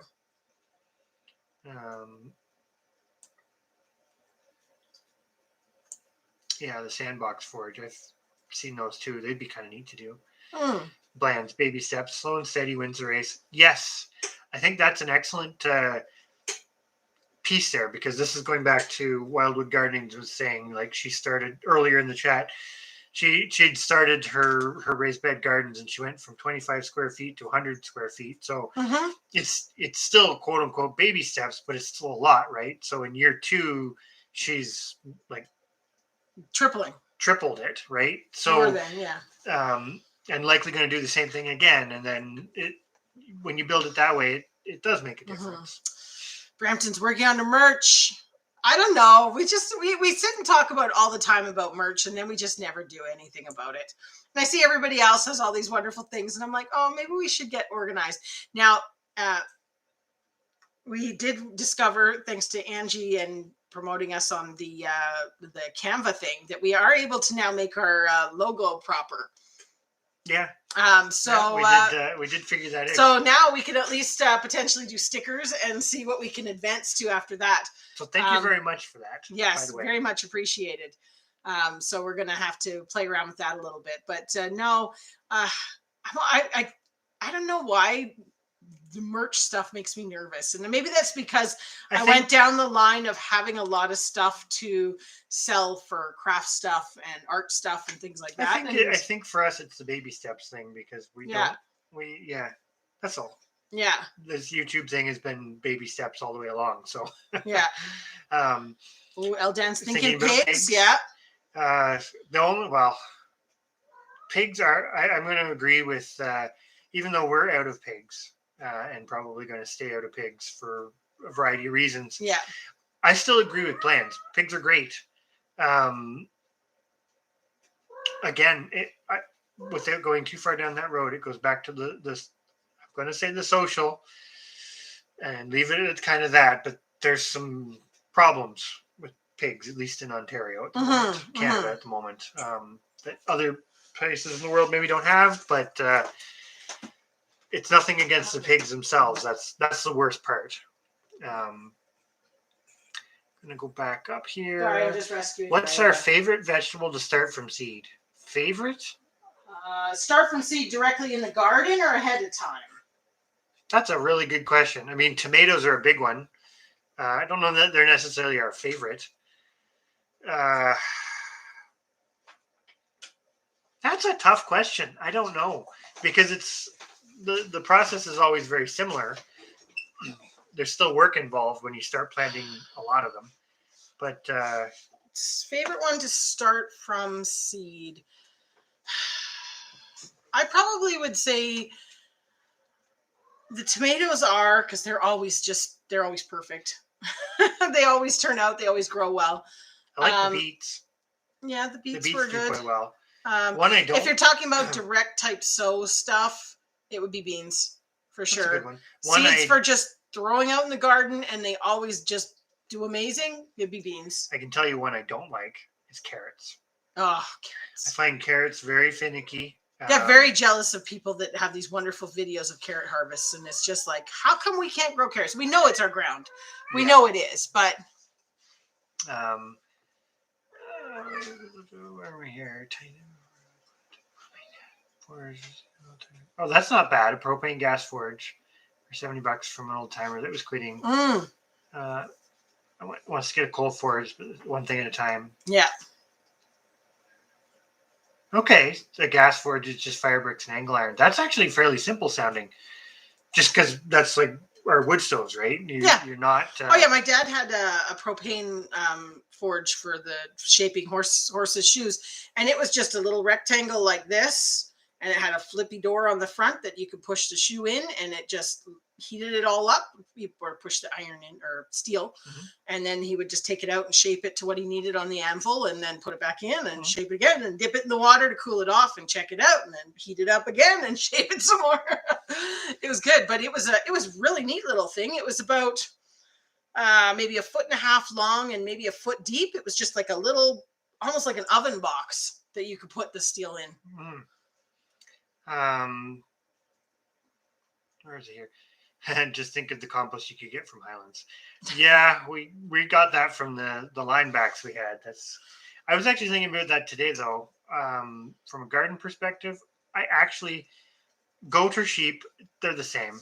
And the horse, I like that better for the gardens than the cow. That's just my personal thing. It just, we find it breaks down faster. It breaks down better, yeah. But it's a thing for, I don't know. We'll probably come around full circle to it as we get our homestead set up to be running a little more efficiently.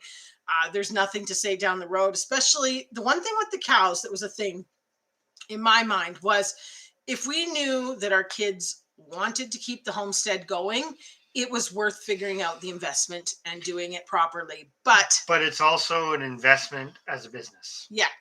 You had to do it as a business. Yeah, because the one thing, even a single dairy cow, it's not sustainable. You're 100% dependent on others. And then when you start talking about bulls and everything else, you're still dependent on others because you got to buy them all the time or rent them or whatever. Yeah. It's a business. The sheep don't have to be, I guess is the best way to put it. Oh yeah. The sheep is just, they're there. They could never cost you more than, you don't have the potential break the to bank. lose your farm over it. No. Kind of thing. That's just for us, where we are in life right now too, right? Because our mindset on it, that's all. And the thing for us, unfortunately, we do have a relatively big mortgage. Yes, and we have to think on that side of things and try and whittle that down. But which then may change things. Yeah. I do think that's a great plan, Thorhaven. Hopefully you haven't left, but of planning to double your gardens. I don't know if you can really ever have too much garden space. You can get to the point where you can't look after it, but or if you don't need it. Now, one of the things we were talking about was what was it? Flower Folk Farm did a really interesting video about I can't think of what it's called right now. But anyways, it was a cart at the end of the lane that was kind of like a give what you can give, take what you need, or however you word that. Anyways, and that's what we were kind of thinking about in terms of for next year in the growing season. But the vegetables are the same thing, right? Because I've known quite a few people who either have market gardens or tried to market garden in our area. I'm going to say it that way. Yeah. And they weren't successful. Well, the ones who are successful, you end up going down the line of, it's like growing the leafy greens and stuff, which are great, but they're really perishable. So you're quite a bit of work. And now if you have animals you can feed it to afterwards, that's fine. But it's just this snowball effect of work, which goes back to, it's not that we're averse to work, but it's like, and there's risk with that of loss, right? Because for us, it's like, we're, the jokes about the squash. We love squash because squash is dirt simple, dirt easy, and produces you hundreds, if not potentially, hundreds of pounds of food. But nobody wants to buy squash. And the reason nobody wants to buy squash is because winter squash is already at the same time.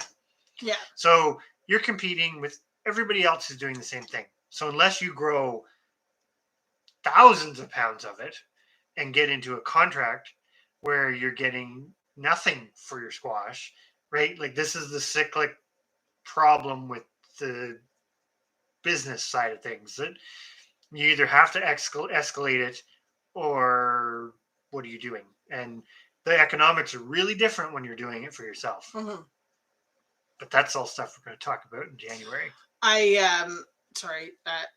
I'm curious if anybody kind of gave an answer as to like what Chris Clevercraft's talking about there on the merch, because I'm curious on that too. That's one of the reasons we shy away from even getting involved, because it's a lot of time. But it is, but not to sound negative. It's still, it is fun to share. It is. And that's why I said I'd really love to get at least the stickers developed, because I kind of like the idea of doing the exchange sticker thing. But beyond that, I really have no idea what people even want. So it's hard to even make that sort of decision.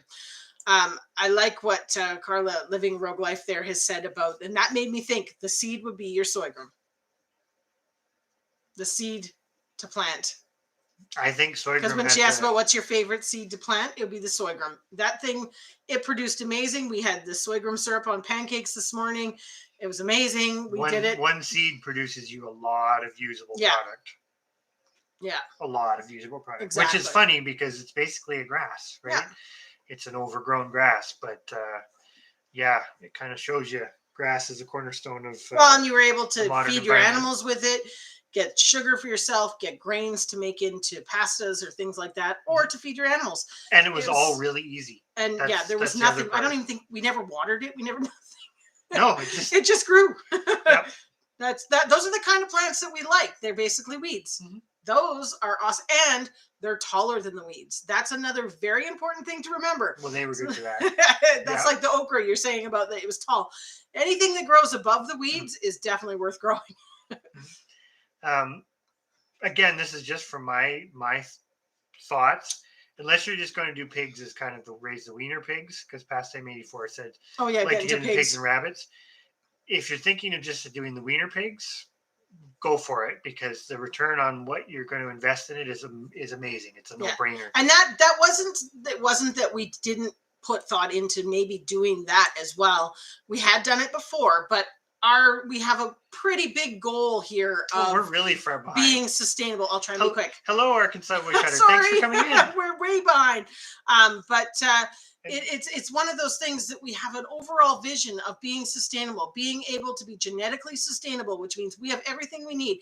I say this in almost every live, but yes, it's good to depend on other people because you need to have a community and a network. But at the same time, I'm going to say you can really only count on yourself. And that's really harsh to say, but if all the other rabbits that we had disappeared, we could still keep going because we're able to keep a population of rabbits. Mm-hmm. On the pig front, we honestly thought we could with the coonies. And then as we went down the road and had piglets born, it snowballed fast. And it became another thing where I'd say it's the social side of it. The human social side of it. It wasn't the animals. It was the human factor. It sounds so negative because It's not. We're talking to people who are all doing it and doing it for the same reasons as us. Mm-hmm. Not everybody's doing that. Yeah. Right? A lot of people are looking at, I raise livestock to get the most value out of it. It's dollar sign sitting there, whether it's chickens, pigs, rabbits, it doesn't matter what it is, right? And that's where it gets weird. But I'm going to try to catch up before I get too far off. So I see Living Rogue Life can't do carrots either. I don't know. Carrots are just Dusty and Chelsea had trouble with carrots too. Yeah, they don't like the clay soil. Yeah, as soon as you get any moisture, it just blocks it, and then we get these little stubby things. They just never do anything. So we have a lot of amending. They had success doing kind of a raised bed sort of setup with a water truck. That makes sense because you're giving them exactly the soil they want. Yeah. And I didn't say it. I said hello, but Merry Christmas to you too, Arkansas Woodcutter. I'm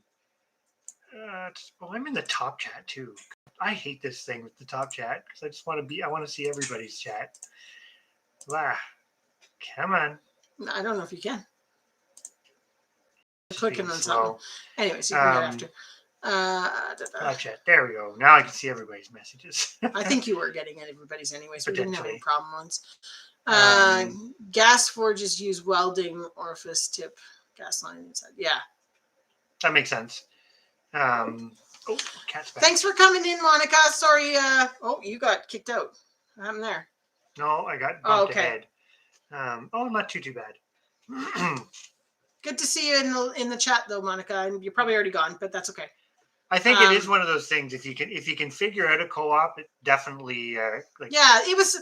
I can't think of, but you've seen her video, and I can't remember. It's a company. We wrote it down. I did save the video off of my watch later because that's how I save everything that I want that has important information that I need to remember. You're getting attacked by your cat.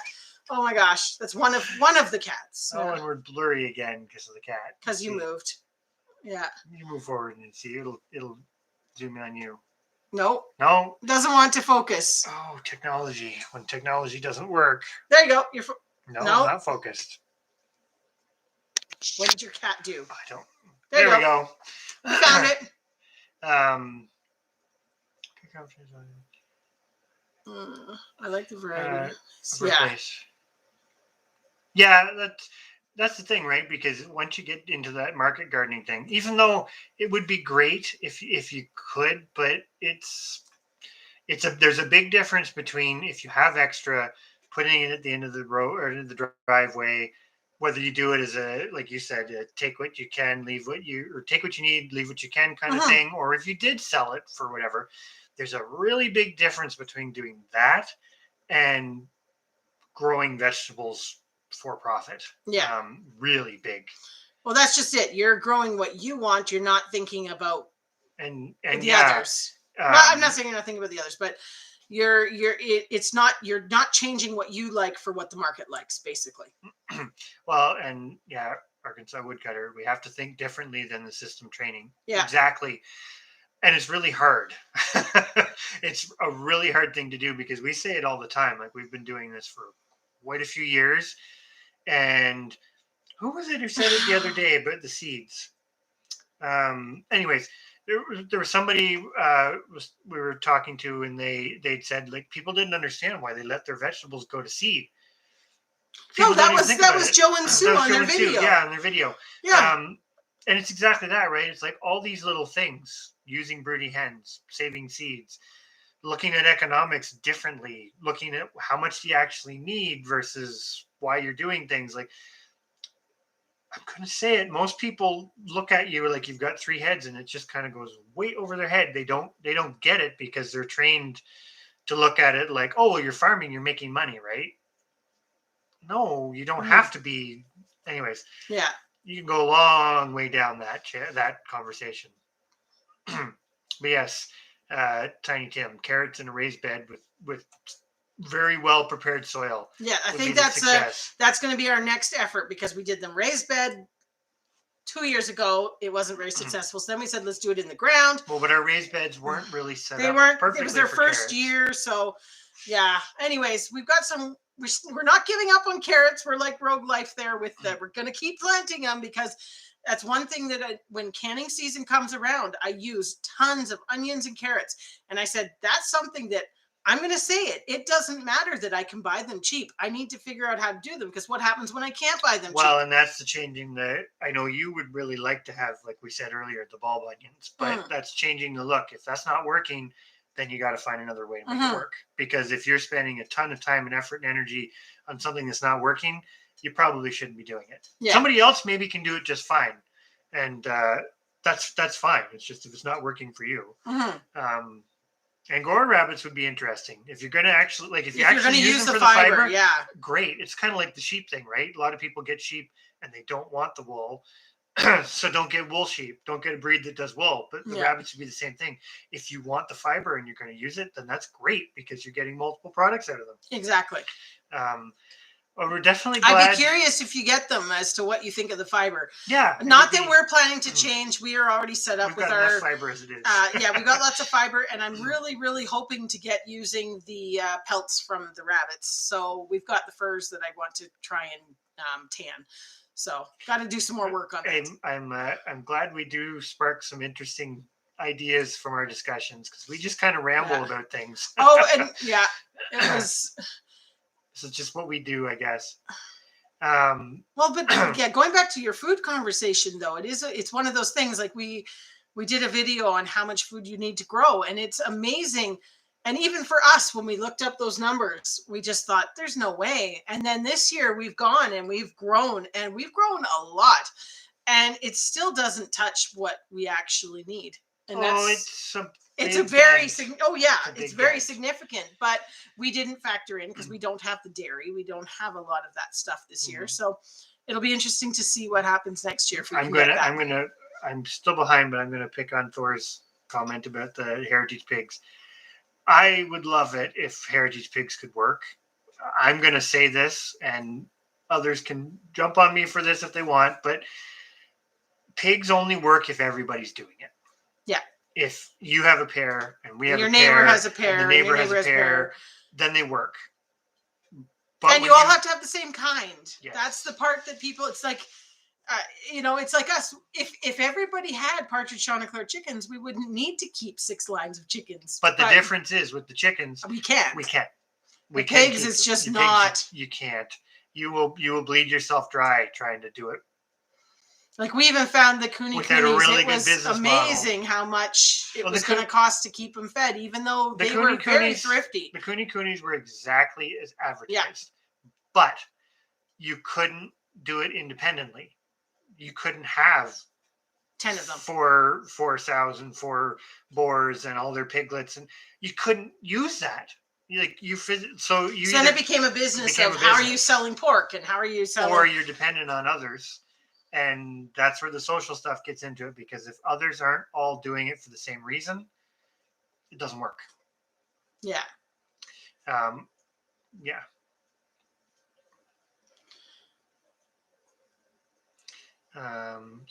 Yeah, the soft soil, that's our dilemma. We're trying to kind of put more, even though we have quite sandy soil, it still is not that, like when I watch, I'm going to pick on Quebec Homestead Mallory, she does this like her carrot video and she digs them up and it's like they're coming out of peat.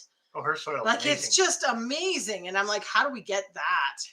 Yeah, I agree. It's like, what would a modern co-op look like? And I think it's really hard because a modern co-op would have to have everything.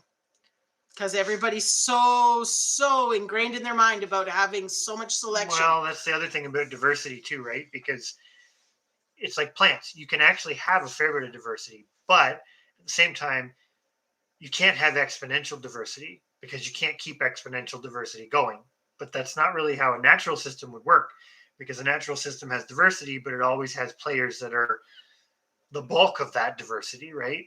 And animals are even worse because it's like you can't have a whole bunch of breeds of chicken and kind of make it work, because if they're all very different, you just kind of are melting pot, potting them together, which has its own merits, but then you're kind of missing the point of why those things were created in some ways.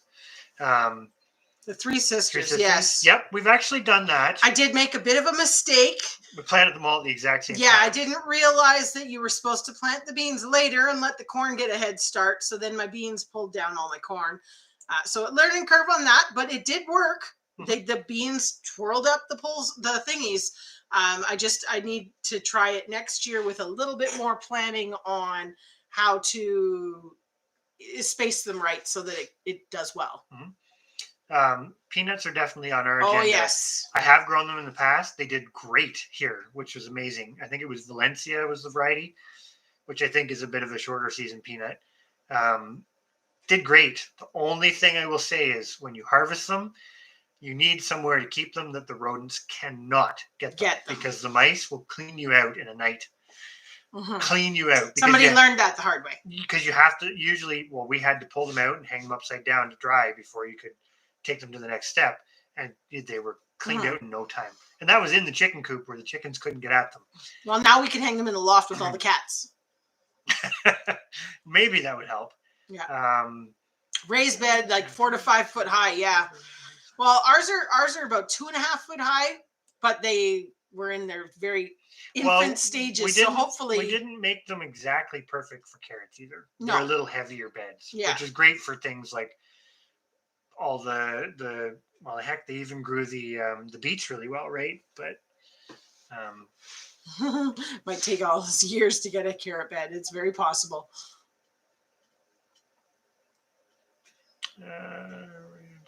Peanut butter shortbread? What?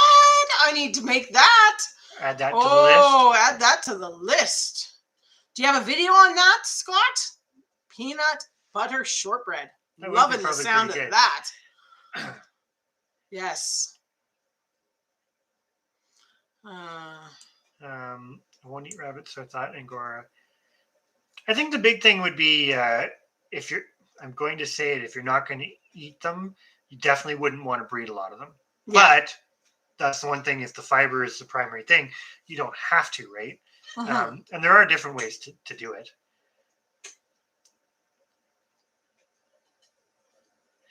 Yeah, this is just it. Early, like Arkansas Woodcar saying, you had butchering and finishing yards that would purchase overflow. Well, and this is the thing too, right? Because it's like going back to the Kuni pig thing. I'm going to pick on them for a moment because they're smaller, which doesn't lead them very well to a modern commercial carcass, right? They're basically downgraded before they're even get to that point. So yeah, there's your first negative. But they're exactly as advertised for a very thrifty, easy to look after pig. But one sow has X number of babies that will produce you X amount of pounds. So our thing was we could have stuck with the Kuni pigs, and we actually could have probably justified even having a herd of them if we got rid of everything else. Because the meat that they would have produced would have been all we would have ever needed. Yeah. But then you lose all your diversity. You lose all your other things like your fiber, your eggs, right? Like all that stuff disappears. And then you're stuck. And I know I'm not explaining it well, but you're stuck then between that very thing. In today's world, does it make sense to start this as a business? Or does it make sense to lay low sort of and just do what you need? I.e., it's like with us raising geese. Nobody talks about raising geese. Nobody really likes geese. But geese are an old-timey livestock that the common folk of Europe kept. And there's a reason for that, because they cost you nothing and produce you 3 products. That was the downside to the pigs. The pigs are producing you 1 product. 2 if you count lard as a separate product. Yeah, but and Arkansas woodcutter's right. I'm kind of jumping ahead and I'll come back, but you end up needing other animals to feed them. It's like what I said about the chickens. But then when your biomass is starting to get out of whack, right? Because when you go that route, if you have to maintain a population, because you always should have more of the lower producers and less of the higher. It's like your trophic levels in an ecosystem. Well, your homestead's an ecosystem. So if the dairy animals feeding your pigs, and your pigs they're doing the bulk of the work, but the dairy animal needs to be bred, and that produces an offspring. And then there's the extra difficulty in getting that animal bred to produce the stuff that you need to feed this one. It gets really complicated really quick. And that's where we just kind of went, let's go back to, I'm going to say, the grass-based model, because in a way, most of the animals, including the horses, I will say that because we don't eat the horses, but the horses, okay, the one doesn't because he's old, but the 2 new ones that we have purchased, he's enjoying his retirement, which is, we have the luxury of being able to do that right now. In the olden days, you wouldn't have had that luxury, but even the ponies, once we train them to do their job, then they're doing another service for you. And all of that's based on grass. And that was the downside to the pigs. Pigs eat a lot of grass. But that wasn't their... In an environment where grass isn't available all year long, they're not easy to keep. No. Even the Kuni pigs weren't. That's just, I know that totally goes against a lot of the conventional homestead wisdom, but this is not our first kick at the can of raising pigs. Well, no, and we did do, and this is coming in January. I'm going to do a little spoiler, whatever, because why not? We did work out and calculate it out, and the pig, if we had continued doing it the way we were with the numbers that we'd been working and the feed that we'd been going with the pasture for part of the year, we could have produced that pork for about $1.90 a pound. That's not including butcher fee, though. That's just feed out cost. That's feed out cost for $1.90. If we were to butcher that animal ourselves, $1.90 Canadian a pound is really, really good for good homegrown pork. Excellent price. And so that's where we said, if you could find a sustainable way to do the... but this is what Carla said it up a bit, where she said pigs are another perfect example of the importance of a community. Yeah. And this is the problem right now. And this is where it's not the pig's fault. But that community isn't there. At least not in our area. Maybe it is elsewhere, but it's not there. Because like what Carla's again saying, build your homestead around what you need, not an income. The problem is, at least with the Coonies and some of the other heritage breeds, everybody has built it around income, which was the same problem we found with the cows, because we got into the cows that we got into under the thought that there was quite a close-knit community. And once you were on the inside, that wasn't the case. Yeah. And so that's where we kind of went. We're basically either looking at long-term crossing them, which we lose all the cow suffers because of the human social side of things. Yeah. Which, again, this is why we're very big on, if you can pick things that work for you, that you can keep the populations, sheep, goats, rabbits, chickens, any poultry for that matter, and smaller stuff, do that. Because if you can build a community that's in the long term, that's great. Like we actually do feel, to a degree, where we are, we have a little bit of a Chanticleer community. It's small, it's growing, but it's there. So if you can build that community, that's great, because that just means your population goes from being just what you can have in your homestead to what's on everybody else's homestead, which is the whole point of where registries came from. I think the oldest registry on record is the Toggenburg goat, which I think goes back to, don't quote me on this, I think it's like the 1300s. They realized that not everybody could keep all the goats. Have a good night, Thorhaven. Good night. Thanks for coming back in. Yes. But the modern incarnation of that is the lineages are more important than what the original purpose was just to keep track of that. And of course, the lineages then have an intrinsic economic value associated with them, right? Which then creates the problem that we're sitting in right now. Nasty cheese. Yes, they are. The nasty cheese. But way back then, somebody realized that if you started keeping track, which is no different than weighing the produce you bring in. If you start weighing it and go, oh, geez, these tomatoes produced me X versus these tomatoes which produced me Y.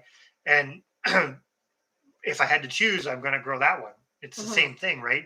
Keeping records just means you can do things better because you actually have the data. But the data itself, which is another thing that very much translates into the world we're in right now, the data itself is nothing if you can't critically analyze that data. And we're not just saying you have to critically analyze it. Anyways. I was just going to say to Jojo, thank you very much for offering to be a mod. I mean, at this point, we don't, you can see there's a whole lot of blue in here. We don't need one, but that is very nice of you to offer. And we will keep it in mind for later for sure, because I know mods come and go. So definitely we'll keep it in mind. So thank you for the offer. I know Thorhaven's gone to bed, but they were saying they could have sold all the pigs time and time again. Yeah. This is another thing that I'm going to say I have found in the many years I've done this, and it goes right back to starting with chickens. Everybody wants to buy them. Everybody asks you, and people you know close and people you don't. Everybody's like, oh, if you ever have any extras, everybody wants to buy them. When you don't have extras. But then if you start, it's like creep, right? Oh, everybody wants them. Well, if I grow 4 this year, I'm going to use the pig example. Have a good night, Scott. Thank you very much for coming in. I grow 2 pigs this year. That'll feed me. Then I grow 3 pigs the next year and I can sell 1. That's great. But the next year I can grow 4, and then I can grow 5, and then you get scope creep and you get risk because you could lose your farm over it. Okay, if you went to that scale. And that's not even getting into some of the other, the ecological, could you feed it? Could you whatever? Like that's totally just the economics. Yeah. Sorry, I'm probably losing people a bit, but wanted to shoot Canadian geese, but they were protected. Yeah, they're migratory birds, but I imagine you could probably get a license to do it. That's the other thing, right? There's licenses for everything now. Restaurants in New York, Texas, Canadian meat factory, Canada. Yeah, see, horse meat, we're going to touch on this briefly because you bring up a good point there too. Horse meat's one of those things, I'm going to say this not to offend anybody, but any animal done the right way could still be meat because they all can be turned into it. The problem is the economics behind a lot of it, I'm going to say it's not done the right way. Like the horse meat industry, you're taking people's pets, and I don't know. That's weird. That's very different. A lot of cultures historically did exactly what Arkansas Woodcutter was saying. Those animals did draft, but this is going to sound bad, but not every single one born was good enough to do the job. Mm-hmm. They ate them because at that point in time, they didn't have the luxury not to. Well, you have taboo. I'm going to say taboo. Livestock all around the world. There's places where they don't eat cows. Like that is just not done. Yep. There's places where they eat alpacas, but that's not done here. Who eats an alpaca? Yet in the country that they come from, they are raised basically the same way as sheep, where they are used for their fiber and they're eaten. Mm-hmm. Llamas are different, but so it is just that whole thing. I mean, I don't have anything against it. I don't have anything for it. It's the human social part that goes around with it, and the way that it gets done that gets weird. That's the part for me. Where I've heard that as well, Pastime 84. But the part that I have a problem with, and this is where I think it goes very wrong, is you see a lot of people, and I'm not going to put it into a category, but you see a lot of people, and it happens with a lot of things. They just dump unwanted animals. You see them, I'm going to say, you see horses go to the auction. They're dumped. They're old horses. There's some horse that serves somebody for years, and then they just don't want them anymore. Their kid goes off to school or whatever the reason. And those are the ones that I have a problem with. But it happens in the dairy industry. Oh, but that's what I'm saying. It's not just horses. I'm just saying that was my example. But you see it with cattle. You see it with everything. But when you start scaling things up, you run that risk. Exactly. But to kind of bring this sort of dark conversation back around, I 100% agree with Arkansas Woodcutter and living a rogue life. You need the community. Mm-hmm. The problem is, at a fundamental level, way above just homesteading, being self-sufficient, trying to feed yourself. Modern society does everything it possibly can to tear that apart because that's profitable. Yeah. And that's enter the twist, because that's exactly what we're talking about with the pigs. The pigs are exactly as advertised. It's not the pigs' fault. The Cooney pigs were amazing, but you had to have that community, and you didn't have the community because there was so much economic benefit to be gained, or perceived economic benefit to be gained. Like Stephanie said, when the pig was only costing you, what was it? Talking about the dollar, a dollar. What did I say? I have just dollar. It was $1.89 or something. $2 a pound to raise out. Why does it make any sense that animal ends up at a value of $800 to $1,200 just because it's registered breeding stock? Yeah, which then prices you out. That's putting it outside of the realm of what a homesteader could do. That's putting it outside of the realm of what anybody could do to be self-sufficient, because that's putting it in the level of you have to have that wealth to be able. Or you have to have the business plan to be able to pay for it. Yeah. Either way, you're either taking. Yeah. And both those are things that we either don't have or don't want to have. And at the end of the day, humans as a larger group lose out, because there's the potential. Right now, Coonies are on the upswing, yes. But the problem with a lot of these plants and animals, these minor breeds that are not commercially viable at the moment, is they can disappear like that. And they disappear like that because they're not worth anything economically. And if the wrong people, for lack of a better, I'm going to say it this way, if people who aren't using them for the purpose what they were created for, which is where I'm going to say the wrong people, have them and have the bulk of them, then it's a very, very slippery slope. Yeah.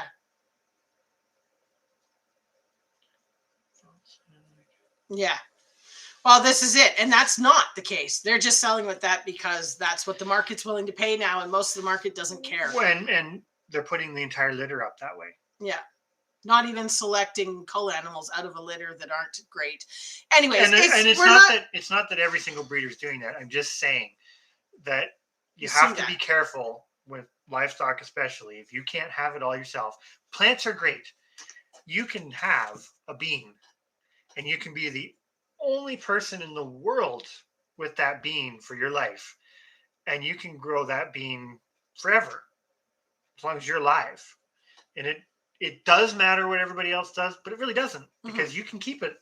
You can keep seeds. You can do, right? That's, or a tomato. Tomatoes are the epitome of this, because it only takes one fruit to get hundreds of seeds that can go on to be X more, and they don't outcross readily. So you can have that tomato forever. Animals are way more complicated. Yeah. And people, this is where you get the melting pot of a chicken's a chicken's a chicken, a cow's a cow's a cow, a pig's a pig's a pig. That benefits big agriculture, because we say this about broilers all the time, and I'm not knocking broilers for anybody who grows them, but broilers give you standardized, maximized growth. You can't replicate it because you can't breed those animals. And somewhere in the world, those are complicated hybrid crosses between multiple quote unquote breeds. Somebody's maintaining all of those. That gives that entity the ability to perpetuate that forever and sell it to you forever, because you can't do it yourself.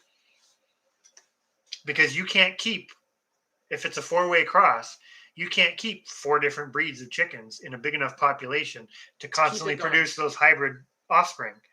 So the fallacy that any old meat rabbit is just fine, or any old chicken is fine for homesteading, or I'm just homesteading and it doesn't matter that it's a hybrid or it's not purebred or whatever, it's kind of a kick in the teeth from a community perspective, because it's missing the bigger picture, that those old breeds and the characteristics they have are adapted for what we're all trying to do. But they're not profitable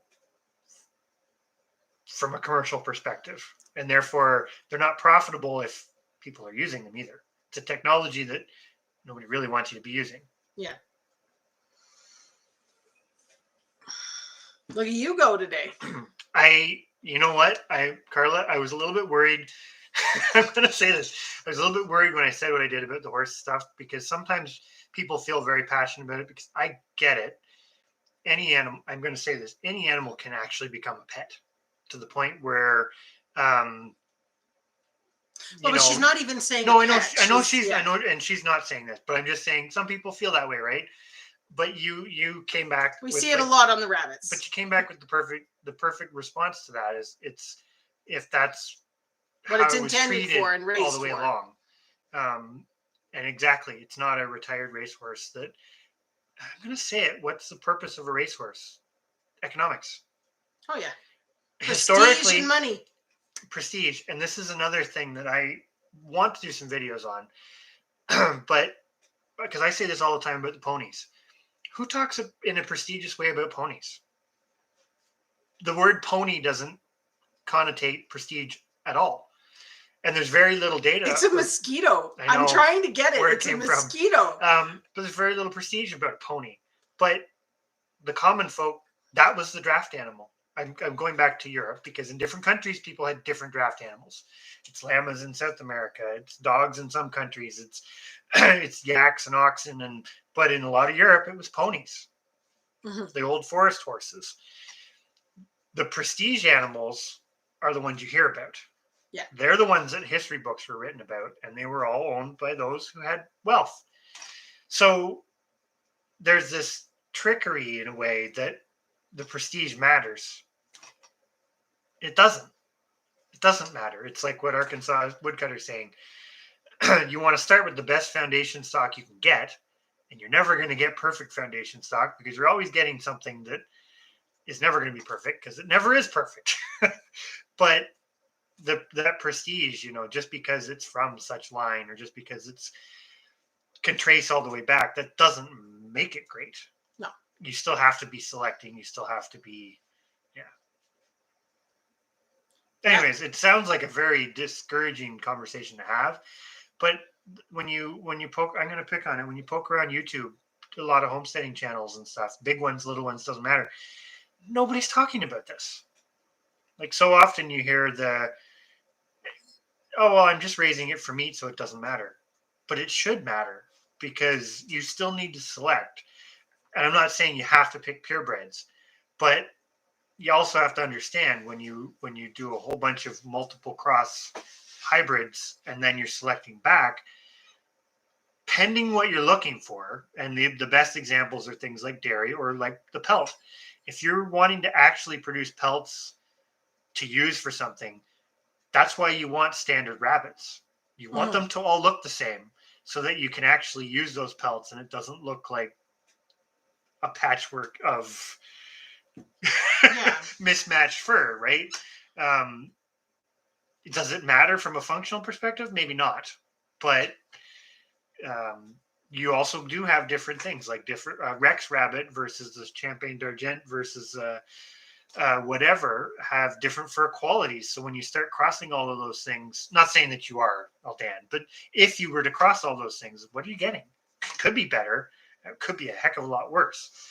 Well, the problem with crossing is you're never guaranteed the same thing all the time.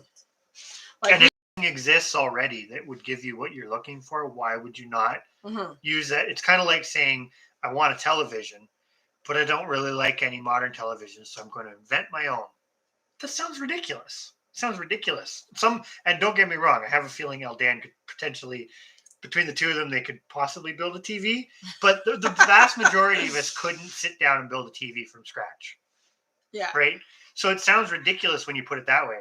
But what makes us think that we're any better at building a better chicken or building a better rabbit or a better cow or it's the same thing. The cow or the rabbit, the chicken becomes the technology that allows us to do what we're doing. So you can reinvent the wheel, but more often than not, you're probably going to fail, which is, I'm going to say it, what you often see. But now I sound really negative. So someone wanted to get rich, they would be horses strictly for meat animals. For human consumption, if they travel abroad, need horse. Yeah. Yeah. Oh, that's the problem. I'm going to say that has happened is the market to even be able to do that. I'm not saying I would have no interest in breeding horses for meat or anything like that. I'm not going to knock people who do because there's a lot of places in the world where it is a common meat. But it is that case of when the market goes down the line of making it so negative, nobody can raise them as top quality animals anymore because it's so frowned upon. But there's so many things, right? There's so many alternative things. I'm going to bring it up because I talk about it and you joke about it all the time. Oh, like, your guinea pigs. Guinea pigs, where they come from, have been livestock that were food items for like thousands of years, if I'm not mistaken. That's not the way they're looked at here, but it's exactly the same thing. It's if you were to eat them, it's looked at as very negative, right? But yet there's such a long relationship with those animals in that capacity that I think that's the part people forget when we have animals and plants too. It's just I think people look at plants differently because they kind of forget. Some people, your average person forgets they're alive. Yeah. Because they don't have a face and they don't show emotions, etc. But you eat a carrot, you killed it.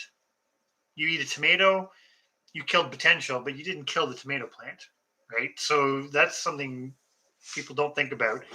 And most of us have no problem with that. But animals, there's a big relationship there with everything that we've domesticated because it's always been a two-way street. But yes, like you'd have to know what they died from. Oh yeah. But it's no different than a cow, right? Like I think he's not in here anymore, but Rambling with the Bruns a month ago or so was talking about somebody in his area trying to sell a dead cow as meat. Now, granted, if that was your cow, I'm using the cow because the horse is the same thing. Chicken doesn't matter. I've done this with chickens. Walked out to the coop and chicken's dead. I use a chicken one because it's very relatable.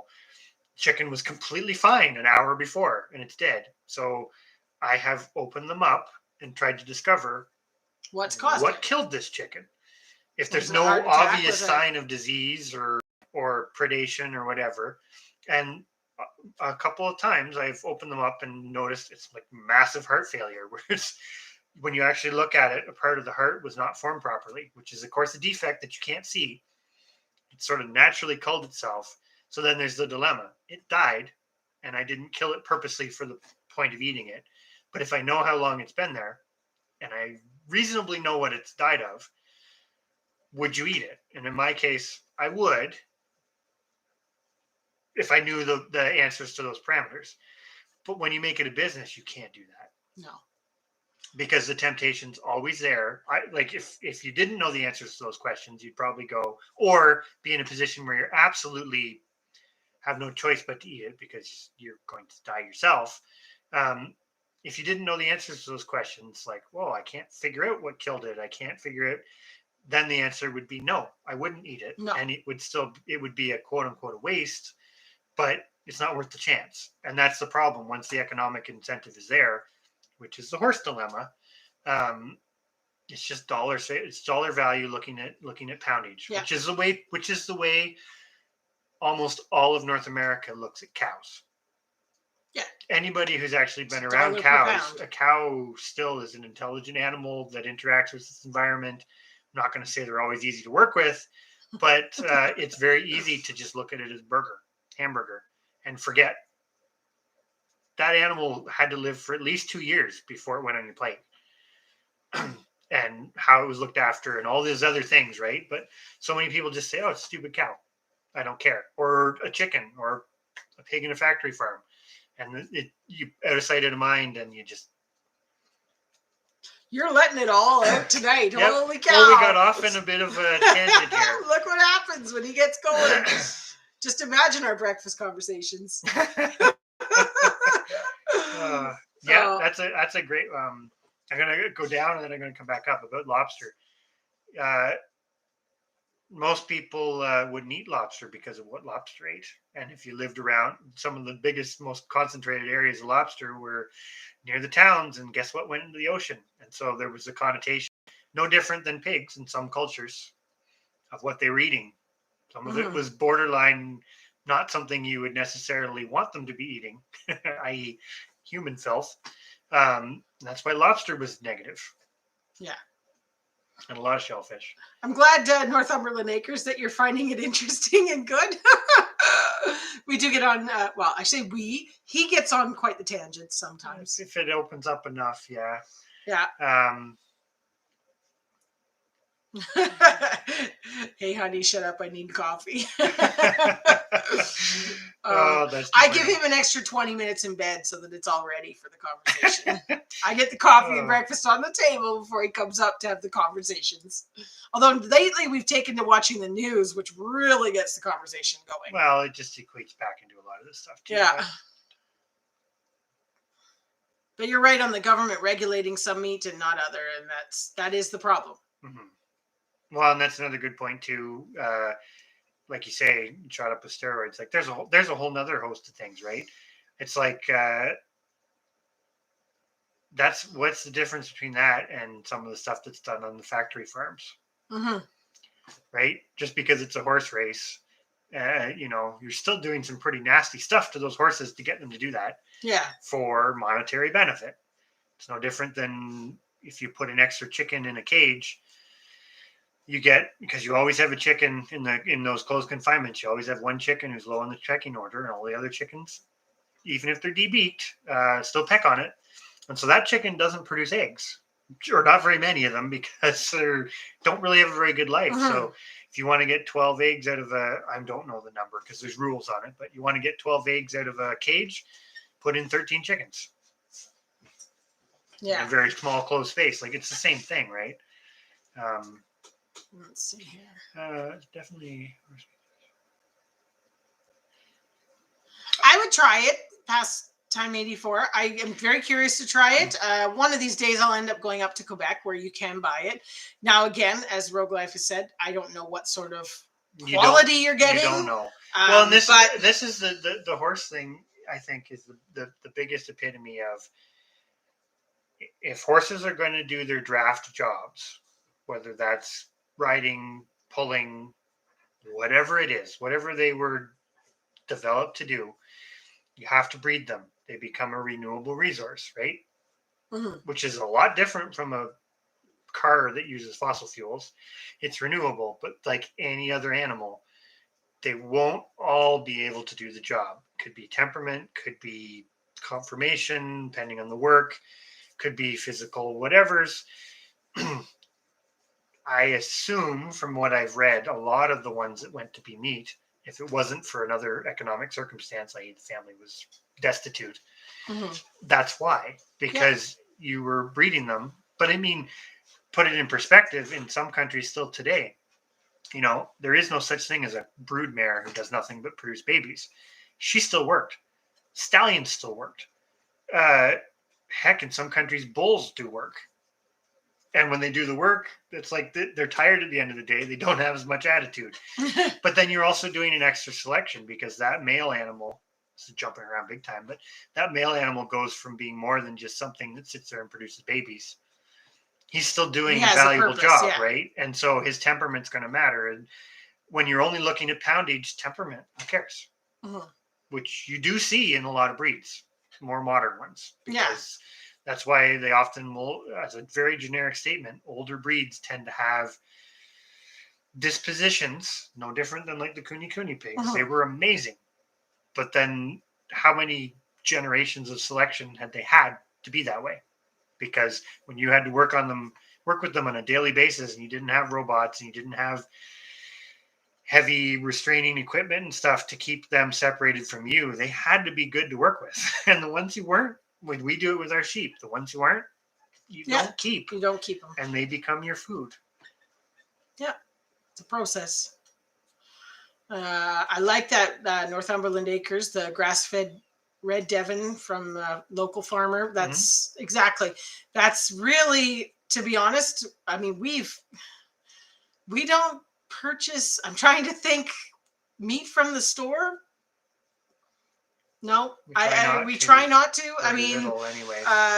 If we're doing some sort of special treat, maybe some luncheon meat, which I know is probably terrible, but that's just something that we don't produce. But I don't know.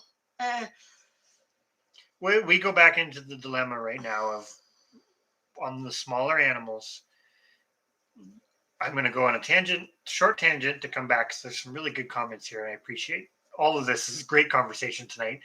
But we sat down and looked at it. If you're supposed to eat, and we're using the generous family of 4 should eat, or is likely going to consume, what is it? 600? Almost 8,000 pounds. No. Oh, 600, meat? 600 pounds of meat. Yeah. We can produce that from the smaller animals we have. And then most of those smaller animals also produce you other byproducts. Fleece, manure is a good one. I mean, every animal produces manure, but fleece, the down, the milk, they're giving you those other quote unquote byproducts that their value goes up even more from a homestead perspective. Of course, none of that matters from a commercial production. If we were raising geese for meat, we're not getting the down back, which kind of goes into what Arkansas woodcutter was talking about with regs, which we'll come back to shortly in a bit, not going too deep. But you are right too, Crucy. Some people don't like eating certain things because of where they eat in the trophic level. It's like catfish. People consider them bottom feeders. From a biological perspective, they are, but they're eating a little higher than, they're not eating the sludge. They're eating like invertebrates and stuff mostly. Some of the bigger ones do eat fish, but as opposed to a salmon, which might be actually in today's society worse because they're at the top of the food chain, right? So it's like the equivalent of eating tigers. They're bioaccumulating everything that the food below them is getting. Whereas carp, common carp, they're eating even lower because they actually do eat plants. So they don't bioaccumulate very much at all. But nobody likes to eat them now. However, the reason why we have common carp in North America is because I don't have any. Because you're talking they too were much. brought. They were brought. Do you want me to go get you more? No, it's okay. They were brought to North America as a food item. Yeah. Not unlike a lot of other plants and animals that have become quote unquote invasive. And you don't have to worry about being a tangent, because in some ways this is the part we have a hard time with when we make the videos, because there's a lot of depth to this, more than just the happy sunshine of, hey, grow some food and you save the world. Yes, that's true. If you're not growing anything and you suddenly start to grow stuff, you are doing an amazing thing because you're doing something. But you've opened up an exponential rabbit hole that just keeps going and keeps going and keeps going. And it keeps going a lot further than most people want it to go or want to believe it goes, which is then where it comes back to the very simple things of what do you actually need to feed yourself, versus what we've kind of been talking about, can I make money off of it? I'm going to go back up. Arkansas woodcutters with the regs. I won't go into it, but that's another factor why we stopped raising pigs. Oh, this is the regular. Yeah. That is another piece to it. It's regulations here on pigs. There's a thing now called pig trace. It's called pig trace. All pigs, when they leave a premise, have to be tagged, and their movement has to be tracked. Yeah, you actually have to track if it goes into a vehicle, where it goes, what. And it's like not. When we moved the pigs, the lady gave them our route. Yep, it's not a big deal in some ways, but it wasn't the deciding factor, because we're not going to say that, that's why we got out of it. It was one of them. It was one of those. It was another thing that they were. You had no. I'm going to say privacy on what you actually had. I'm not saying that we're obsessive about keeping our information to ourselves, but it was a case that you all things. It's going to come for sheep. It's probably going to come for humans, but the sheep have it because they have to be tagged. They don't have to be. You don't have to track everything the same way. Yeah, they can't go to an abattoir and without the ear tag, and they're not supposed to leave the premise. But the tags aren't actually tracked to that individual animal. So the pig trace was that individual animal has a whole paper trail. Yeah, and it's an industry standard, is why it came about. I'm going to leave it at that. Not the only reason, or not even the biggest reason why we got out of the pigs. Mm-hmm. Why we probably won't be getting as much as I actually really like pigs. I've always liked pigs. Oh, they were so enjoyable. There was actually tears, because it was one of those I did not really want to not have them. I really enjoyed the Kuni pigs, but it was just not a feasible thing for us to have on a sustainable homestead. Yeah, Living Rogue Life's got a good point. Running up wild mustangs, they'd be better for you. They'd be no different than the cattle that are eating the range. They'd be better because they don't go to the feedlot. Yeah, before they get to be fattened up. I'm saying that is one thing I will say, though. Like on the ranches out in Alberta and Western Canada, they big time raised horses for butcher, and that was what it was. They were 10,000 acre ranches that the horses were free, and they just rounded them up in the end of the year.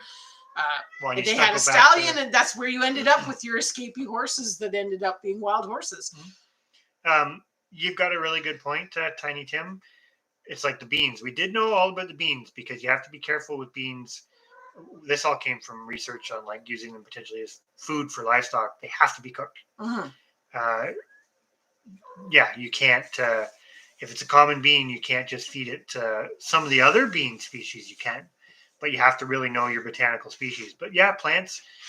We were talking about this with the kids. Plants have all sorts of chemical warfares that they use to also avoid being eaten. And some of them humans have no problem with. It's really funny that he brings that up, because we just had a huge discussion at breakfast today at the table. Yep, we did. About, we were talking about the BT GMOs. Mm-hmm. Yeah. Well, and I'm not going to get into that. No, we're not doing it. But anyways, we were explaining to the kids a little bit about that sort of stuff. And that obviously that's not a natural, but we did broach into the subject of like, well, lots of them have natural. Yeah. Or there's certain parts you can eat and certain parts you can't. And, you really have to know. And then this is that knowledge upon knowledge upon knowledge, because somebody has done all this experimenting to figure it out at some point, and whether it's official or not. It's also about sharing that knowledge over and over and over again, because you have to share something 20 times before people hear it. I do believe that. Mm-hmm. That's actually interesting about taking 7 days to break down beef. Yeah, I'm curious on that one. Not that, but I imagine it's not just beef. I'm sure must be other meat products, all red meat, maybe, although it's all slightly different, right? Because there'd be it all go down to the cellular level on how your body breaks it down. which we were also talking about this morning at breakfast with the kids. Yeah. Yeah, that's true. You can definitely save feathers for all sorts of other uses too, right? I've never actually tied flies, but Some of our hackle feathers on our roosters would work amazing for it. Fly fish lures. Mm-hmm. Yeah, I've never actually caught a lot of channel catfish. We have them in the St. Lawrence, near us, but I really like eating bullhead, which again, they eat pretty low on the food chain, so they don't accumulate a lot. But from a perspective of harvesting wild bullhead, it depends on the time of year as to the flavor. Mm-hmm. Not so much that affects the bioaccumulation, but the flavor. What's the other one that you like? That you caught one at the cottage? Oh, black crappie. Black crappie. That's another one that I was thinking. Maybe it's just the name, but it doesn't sound like a fish you'd want to eat. That's interesting, Tiny Tim. The legend of the vampire was started when corn made it to Europe. It was cheap and poor bought it and tried to live off only corn. Huh. I think that makes sense though, because any one plant, well, it's like tomatoes. When they were originally imported, people thought they were deadly poisonous, which some members of the family are.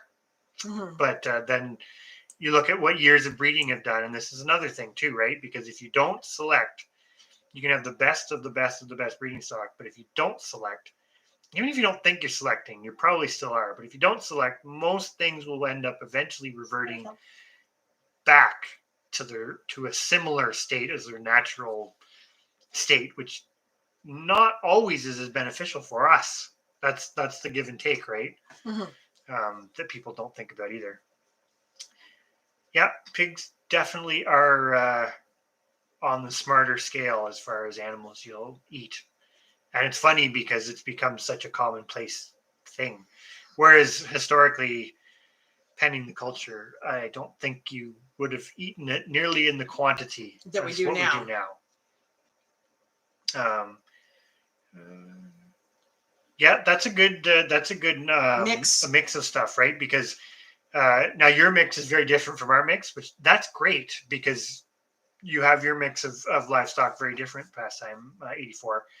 But they all, I can kind of see it. They all serve slightly different purposes, right? You're still eating them all, but they fit a different niche. Okay, Crucy's had the. So you haven't seen it much in the store. So I think it's just it's become such a stigma that it's not even worth it for grocery stores to stock it anymore. So. But, the scary thing is, and I'm not going to go too much down the line of this, but it hasn't stopped people from breeding horses. It's kind of, that's the problem is you're getting overpopulation. But it's a double-edged sword because breeding horses with a purpose, no different than breeding pigs or chickens or cows or anything else with a purpose. Mm. That's one thing.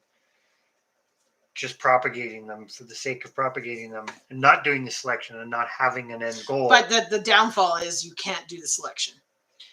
There is no way to do selection on horses. Horses and you can, but horses and cows are the epitome of you can't do it yourself. You never could. And anybody who thinks they can, unless they have an exorbitant amount of resources and land. But you still can't do it on horses because you have no avenue to. Well, what are you doing with them?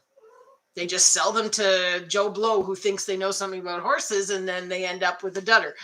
Yeah. And then that dudder gets bumped back into the market after 10 years of trying to do something. And that's where in past, you didn't have everybody breeding horses. You had a few people breeding a lot of horses, and they had thousands of acres where they just put the ones that didn't make the cut.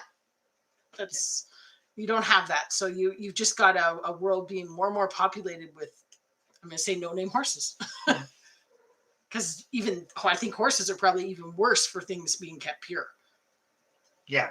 Well, they were big on that eventually. But, I'm not going to get started on the GMO. Crappie, not crappy. Well, I always say crappie. Is it crappie?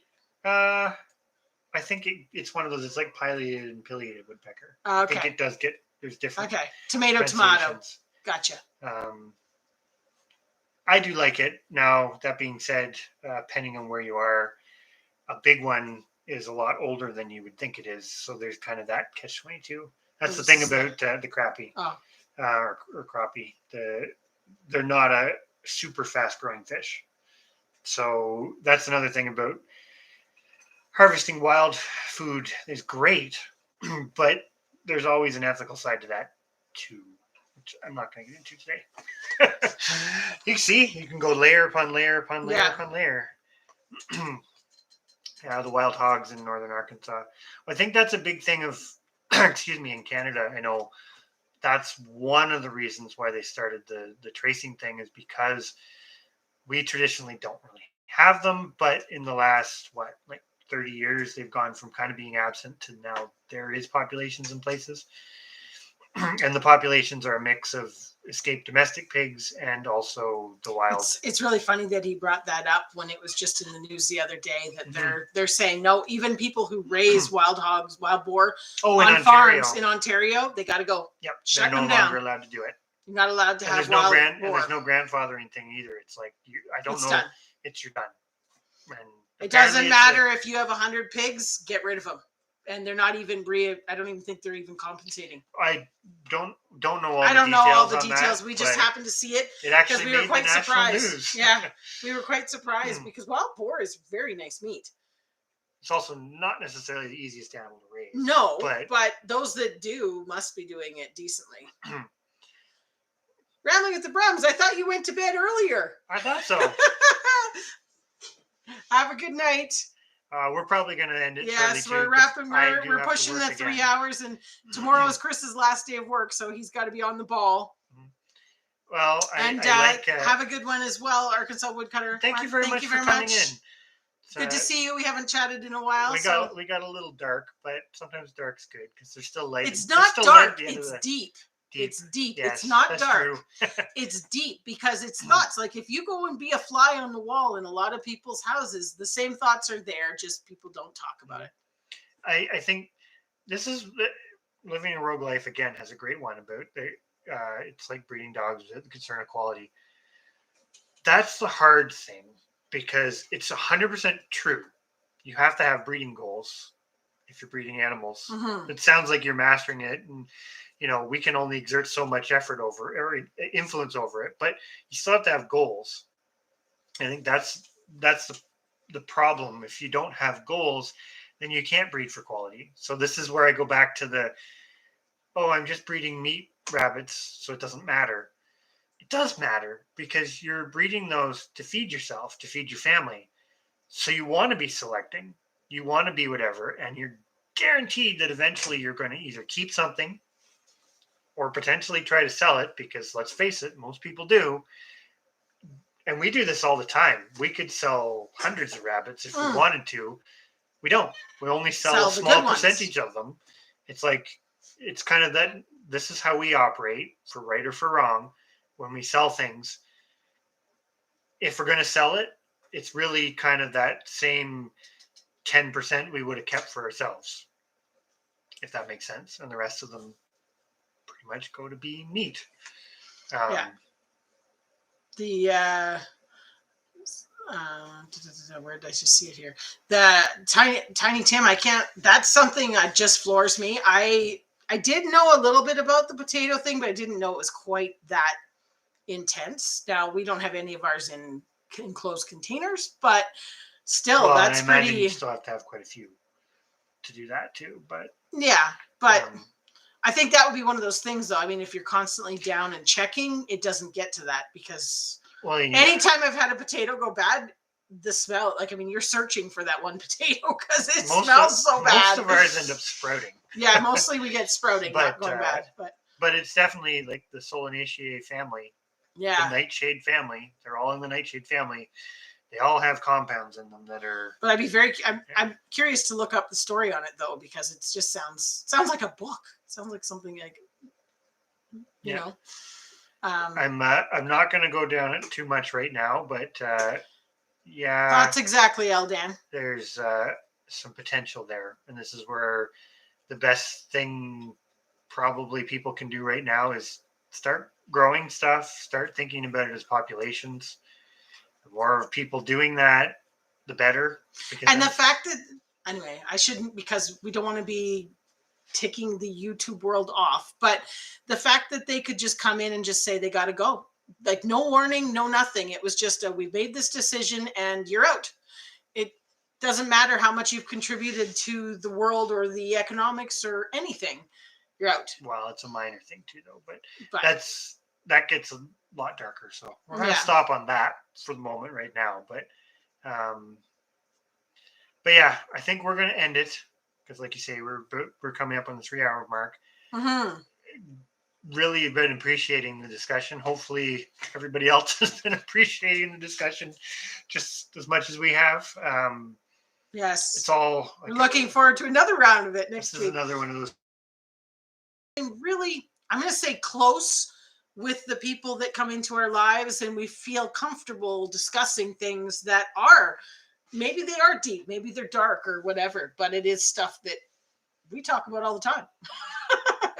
Well, you can always keep things at the real high level, happy, flowery perspective, or there is usually more going on. Yeah, but by discussing what's going on and going through the deep stuff, you end up getting to answers that can. Anyways, on that note, thank you everybody for staying with us, and we will definitely have to see everybody next week. I hope everyone has a wonderful holiday. Mm-hmm. Yes, I hope everybody has a great holiday. Yes, and we will be here next year. Or next week. It's not next year yet. That's another week after that. One more live before the end of the year. Yes, our final live for 2021. What do we get? We got to bring something big to the table. Not sure what, but anyways, we'll figure out something. Anyways, have a great night, everyone. Yes, we'll talk to everyone later.